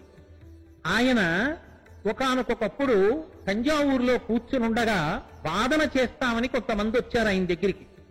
ఆయన అలాగే చేతులు గాని వెళ్లి చక్కగా దేవతార్చన చేసుకుని రండని సత్కరించబోయారు. సత్కరించబోతే వాళ్ళు అన్నారు, మాకు ఈ సత్కారం వద్దు, మేము మీతో వాదన చేసి మిమ్మల్ని గెలవాలనుకుంటున్నాం. చాలా సంతోషం, తీర్పు చెప్పే వాళ్ళు ఉండద్దు, అందుకని ఆ పక్కన ఉన్నటువంటి జిల్లాల్లోంచి పండితుల్ని పిలిపించి కూర్చోబెట్టి ప్రారంభించండి వాదన, మీరేం చెప్తారో చెప్పండి అంత. వాళ్ళు చెప్దామని మొదలుపెట్టి ఆయన వంక చూశారు. జ్ఞాపకం రాదు, ఏమీ జ్ఞాపకం రాదు. ఆఖరికి వాళ్ళు అక్కడ కూర్చున్న వాళ్ళలో పెద్ద ఆయన దగ్గరికి వెళ్ళారన్నారు, అయ్యా మాకేమి జ్ఞాపకం రావట్లేదు, మాట రావట్లా ఏది. కారణం ఏమిటంటే అదిగో ఎదురుగుండా కూర్చున్నటువంటి చంద్రశేఖరేంద్ర సరస్వతి 64వ పీఠాధిపతి, నడిచే దేవుడిని పేర్కొంచిన మహాపురుషుల గురించి చెప్పట్లేదు. ఆయన ఒళ్ళో చంటి పిల్ల పడుకుంది, చిన్న పిల్ల, ఇదిగో అక్కడుందే అలా ఉంది, పడుకుని చూస్తోంది. ఆ బోసి నవ్వులతో ఆ పిల్ల చూస్తుంటే మాకు ఆ పిల్లనే చూడాలనుంది, గుర్తు రావట్లేదు ఏమి. ఆ పిల్లని దింపేయమనండి పీఠాధిపతులను అన్నారు. వెళ్ళి అడిగారు, అయ్యా మీ ఒళ్ళో పిల్ల ఉందిట, ఆ పిల్ల నవ్వుతుంటే వాళ్ళకి గుర్తు రావట్లేదు, పిల్లని తీసేయండి అన్నారు. ఆయన నవ్వి అన్నారు, నేను సన్యాసిని, నా ఒళ్ళో పిల్ల ఎందుకుంటుంది, దండక మండలాలు ఉన్నాయి. అంటే అసలు ఆయన మాట్లాడవలసిన అవసరం లేకుండా కామాక్షి పరదేవత కంటిపిల్ల రూపంలో వచ్చి ఆయన ఒళ్ళో పడుకుంది. ఆమె నవ్వులకు జ్ఞాపకం రాలేదండి, అనుగ్రహించేసి. ఇప్పటికీ మీరు చూడొచ్చు, ఇప్పటికీ బ్రహ్మచారిణీ తత్వంతో అమ్మవారు అనుగ్రహించిన మహాపురుషులు శృంగగిరి పీఠాధిపతులై ఉన్నారు. విజయదశమి నాడు శారదా నవరాత్రులు చేసినప్పుడు తెల్లవారుజామున తుంగానదిలో స్నానం చేసి గంగ పూజ చేస్తారు. గంగ పూజ చేసి లోపలికి వెళ్లి గురుమండలాన్నంతటినీ కూడా అర్చించి పాదుకలు నర్తించి శారదాంబ దేవాలయంలోకి ప్రవేశించి అమ్మవారికి పూజ చేస్తారు. సాయంకాలం ప్రదోష వేళ దాటాక చంద్రమౌళీశ్వరారాధన చేసి శారదామాత దేవాలయంలోకి వస్తారు. వస్తున్నప్పుడు వజ్రవైఢూర్యాలు పొదిగినటువంటి అద్భుతమైనటువంటి దుస్తులు వేసుకుంటారు. వేసుకుని మొగలాయి చక్రవర్తులు పెట్టుకున్నటువంటి వజ్రవైఢూర్యములతో కూడుకున్న కిరీటం ఎలా ఉంటుందో అటువంటి కిరీటం ఎవరు బహూకరించిందో తెలుసా? పీఠాధిపతుల యొక్క అనన్యమైన శక్తిని గమనించి హైదరాబాద్ ని పరిపాలించిన నవాబు బహూకరించిన కిరీటం. అంత పెద్ద కిరీటాన్ని పెట్టుకుని టిప్పు సుల్తాన్ బహూకరించినటువంటి బ్రహ్మాండమైన మకర కంటిని పెట్టుకుంటారు. మైసూర్ మహారాజా యొక్క అధికార గుర్తు గండభేరుండ పక్షి. ఇప్పటికీ కర్ణాటక ప్రభుత్వానికి అదే గుర్తు. మీరు కర్ణాటక పరిపాలన కార్యాలయంలోకి వెళ్తే ఎదురుకుండా గోడ మీద పెద్ద గండభేరుండ ఉంటుంది. ఆ గండభేరుండ మైసూర్ మహారాజా వారి అధికారిక ముద్ర. ఆ గండభేరుండం ఉన్నటువంటి ముద్ర ఉన్నటువంటి పెన్ని నగలు వేసుకుని వారు వ్యాఖ్యాన సింహాసనాధీశ్వరులుగా ఈ భూమి మీద నడిచి వెడుతున్నటువంటి వేరొక సరస్వతి స్వరూపంగా నడిచి వచ్చి శారదాంబ గుళ్ళో శారదాంబ ఎదురుగుండా సింహాసనం మీద కూర్చుంటారు. వ్యాఖ్యాన సింహాసనాధీశ్వర అని బిరుదు పెట్టి పిలుస్తారు. అపర సరస్వతి స్వరూపమై కూర్చుంటారు తపశ్చక్రవర్తులై. అంతటి మహాపురుషులు పుట్టిన గడ్డ ఇప్పటికీ ఉన్నారు అలా సేవ చేస్తూ. కంచి కామకోటి మఠానికి వెళ్లి చూడండి శారదా నవరాత్రుల్లో ఎలా ఉంటుందో, చాతుర్మాస్యంలో చూడండి ఎలా ఉంటారో. వాళ్ళ చాతుర్మాస్య వ్రతం, వాళ్ళ పూజ, వాళ్ళ నిష్ఠ, వాళ్ళ వేదాంత పాఠం ఇప్పటికీ శృంగేరి పీఠాధిపత్యం వహించేటటువంటి భారతీ తీర్థ మహాస్వామి ప్రతిరోజు విద్యార్థుల్ని కూర్చోబెట్టి 2 గంటల సేపు తర్కశాస్త్రం మీద పాఠం చెప్తారు. ఎంత పెద్దవాడు కానివ్వండి, ఆయన పాఠం చెప్తుండగా వస్తే ఎవరో వచ్చారు మీకోసం అంటే కోప్పడతారు, వెళ్ళరు. ఇప్పటికీ తర్కశాస్త్ర పాఠం చెప్తారు. ఇప్పటికీ అంత మహావిద్వాంసులయ్యుండి కంచికామకోటి పీఠాధిపతులు చాతుర్మాస్యం జరుగుతుంటే ప్రస్థానత్రయ భాష్యం వింటుంటారు, పాఠం చెప్తుంటారు పిల్లలు. అపర శారదా స్వరూపులై తిరుగుతుంటారు. అమ్మ అనుగ్రహించగలదు. అంత అద్భుతంగా అమ్మవారు ఒకరిని కాదు, ఎంతమందిని అనుగ్రహించిందో ఈ దేశంలో.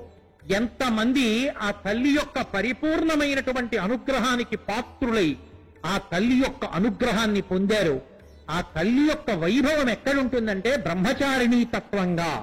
ఆ తల్లి కదలికలన్నిటినీ కూడా పరబ్రహ్మము యొక్క అనుగ్రహం పొందడానికి అసలు మొట్టమొదట కదలిక ఎలా ఉండాలో ఆ కదలిక దగ్గర నుంచి కదపడం ప్రారంభిస్తుంది. అసలు మన బుద్ధి తిరిగి ఆవిడ పాదములు పట్టుకోవడం అన్నదొక్కటి అలవాటైతే చాలు. అందుకే నిన్న మీతోనే మనవి చేశా, దుర్గా అని ఎలుగెత్తి పిలవడం అలవాటైతే చాలు. రోజుకొక్కసారైనా దుర్గాయై నమః, అమ్మా దుర్గమ్మ అని అనుకోవడం వస్తే చాలు. ఆ తల్లి లోపల ఉన్నటువంటి శక్తులనన్నిటినీ కూడా కదుపుతుంది. అందుకే ఈ కదలికలు బయట తిరిగినంతసేపు ఆవిడ దొరకదు. అంతర్ముఖ సమారాధ్య బహిర్ముఖ సుదుర్లభ. బయట తిరుగుడికి దొరికేది కాదు, లోపలికి తిరగాలి ఇంద్రియాలు. అలా లోపలికి తిరగడం అనేటటువంటి శక్తి పొందేటట్టుగా ఆ తల్లి గురుమండల రూపిణిగా మారుతుంది. మారి ఏదో ఒక గురువుగా మీ సమక్షానికి వచ్చి ఆమెయే ఆ గురువు ద్వారా మాట్లాడుతుంది. మాట్లాడి మనసులలో భక్తి కలిగేటట్టు చేస్తుంది. చేసి మెల్లిగా మన యొక్క మనస్సు, మన యొక్క బుద్ధి ఆవిడ వైపుకి తిరిగేటట్టుగా చేస్తుంది. ఒక్కొక్కసారి ఆమె అనుగ్రహం ఎంత గొప్పగా ఉంటుందంటే, లోకోపకారం చెయ్యడం కోసమని ఒకరి యందు ఆమె నైపుణ్యాన్ని ప్రవేశపెడుతుంది. ఎంతో మంది కాకలు తీరినటువంటి శాస్త్రవేత్తలు అన్నీ చెప్పి చిట్ట చివరికి వచ్చేటప్పటికి పరమేశ్వరుడే గొప్పవాడని. అది ఈ దేశం యొక్క గొప్పతనం. ఎందుచేత అంటారేమో, కదలికలు ఎటువైపు నుంచైనా కదలచ్చు, కానీ చిట్ట చివరికి వెళ్లి పరబ్రహ్మము దగ్గరికి చేరి రెండు చేతులు ఎత్తేస్తాయి. అలా ఎత్తేట్టు కదుపుతుందా. నేను మీకు ఒక ఉదాహరణ చెప్పాలంటే, ఒకడు గణిత శాస్త్రవేత్త కావచ్చు, నాకిన్ని లెక్కలొచ్చు అనొచ్చు కొంతకాలం. ఆఖరికి ఆయనలో ఆవిడొక భావన ప్రవేశపెడుతుంది. ఎక్కడో ఎవరో ఒక గురువన్న మాట ఒకటి వింటాడు, ఆ మాటకి తెలుసుకుంటాడు, తెలుసుకుని ప్రేరణ పొందుతాడు.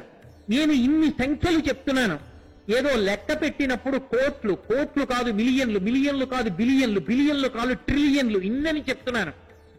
నేను చెప్పిన సంఖ్యలు ఎన్నున్నాయో ఆ సంఖ్యతో నేను అసలు భగవంతుడు ఉత్పత్తి చేసినటువంటి ఈ ప్రాణులను లెక్క పెట్టడానికి ఈ సంఖ్యలు సరిపోతాయా?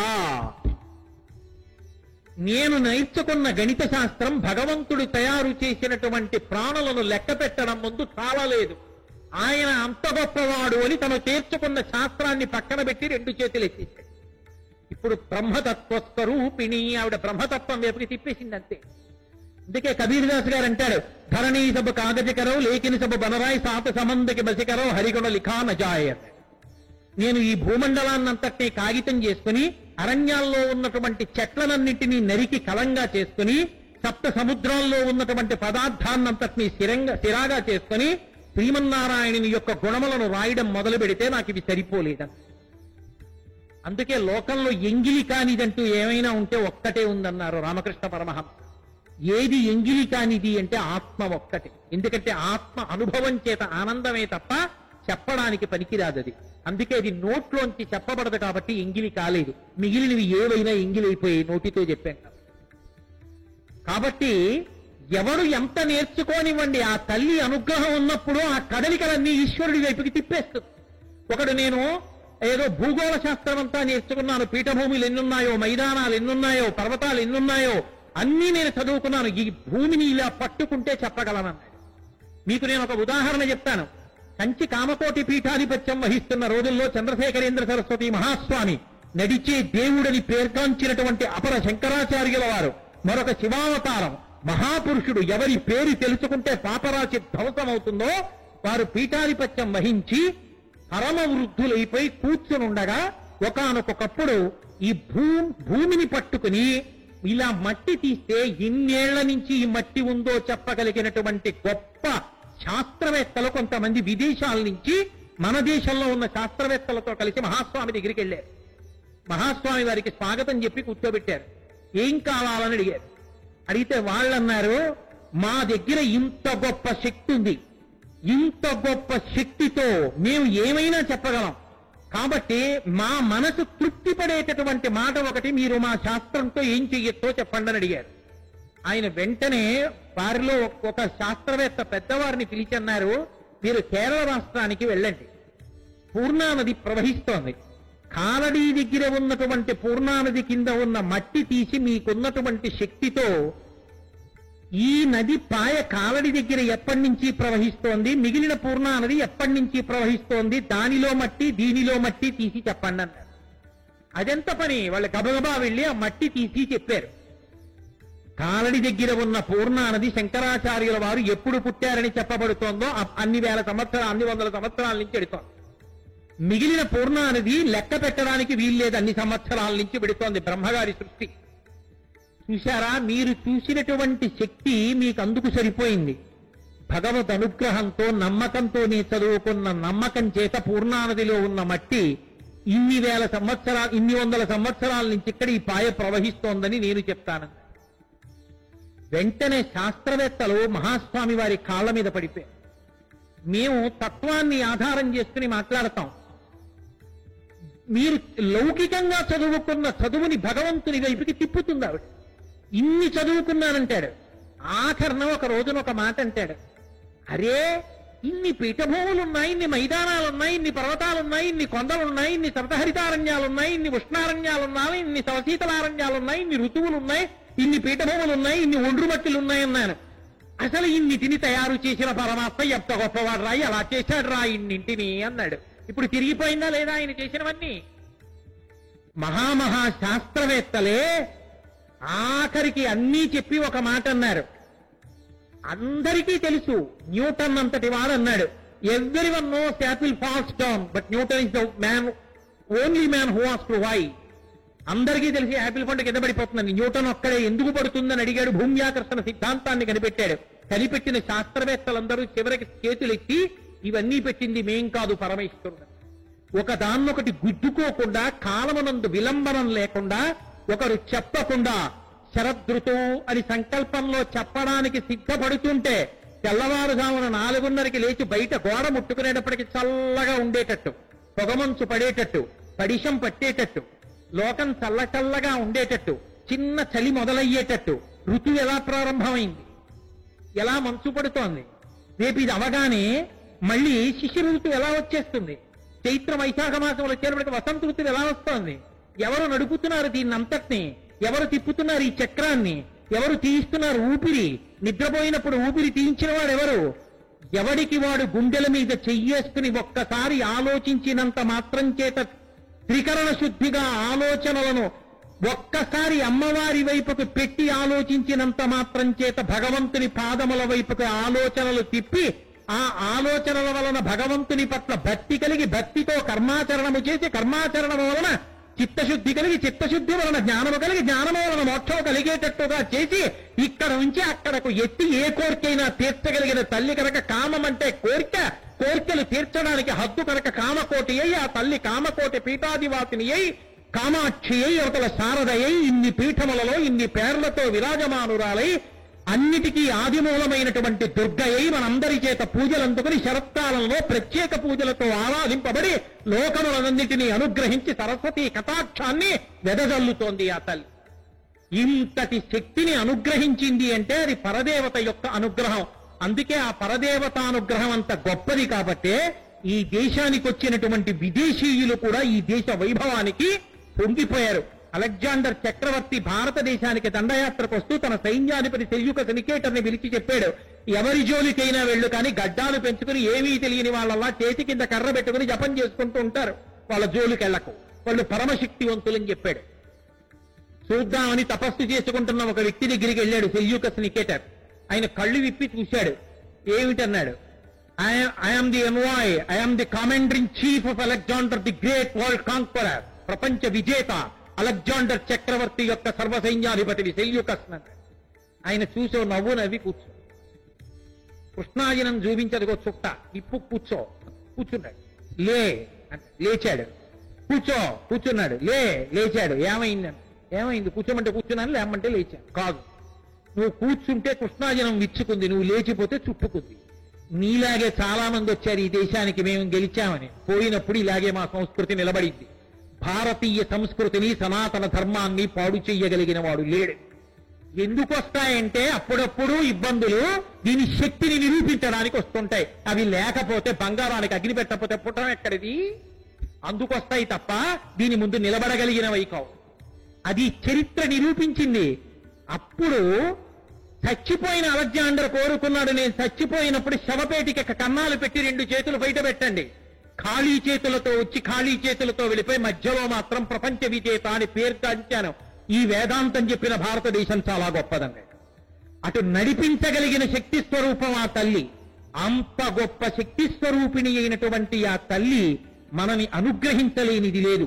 అటువంటి బ్రహ్మతత్వ స్వరూపిణి, అది బ్రహ్మచారిణి, మోక్షము వరకు తీసుకెళ్లగలిగినటువంటి తల్లి. ఒక్కసారి నమస్కరిస్తే చాలు నిండు మనస్సుతో కదలికలను భగవంతుడి వైపుకి తిప్పి మనుష్య జన్మ సార్థక్యం చెయ్యగలిగిన రెండవ శక్తిగా దుర్గ యొక్క రూపం బ్రహ్మచారిణి. పరమాద్భుతమైన స్వరూపం చంద్రఘంట. రేపటి రోజున సాయంకాలం 6:30 మనం కలుసుకున్నప్పుడు దుర్గ యొక్క రూపాలలో 3వదైన చంద్రఘంటా స్వరూపంతో ప్రారంభం చేసి ఆ తల్లి వైభవాన్ని ఆవిష్కరించే ప్రయత్నం చేస్తాను. మంగళాశాసన పరై మదాచార్య పురోగమై సర్వైశ్చ పూర్వైరాచార్యై సత్కృతాయాస్తు మంగళం.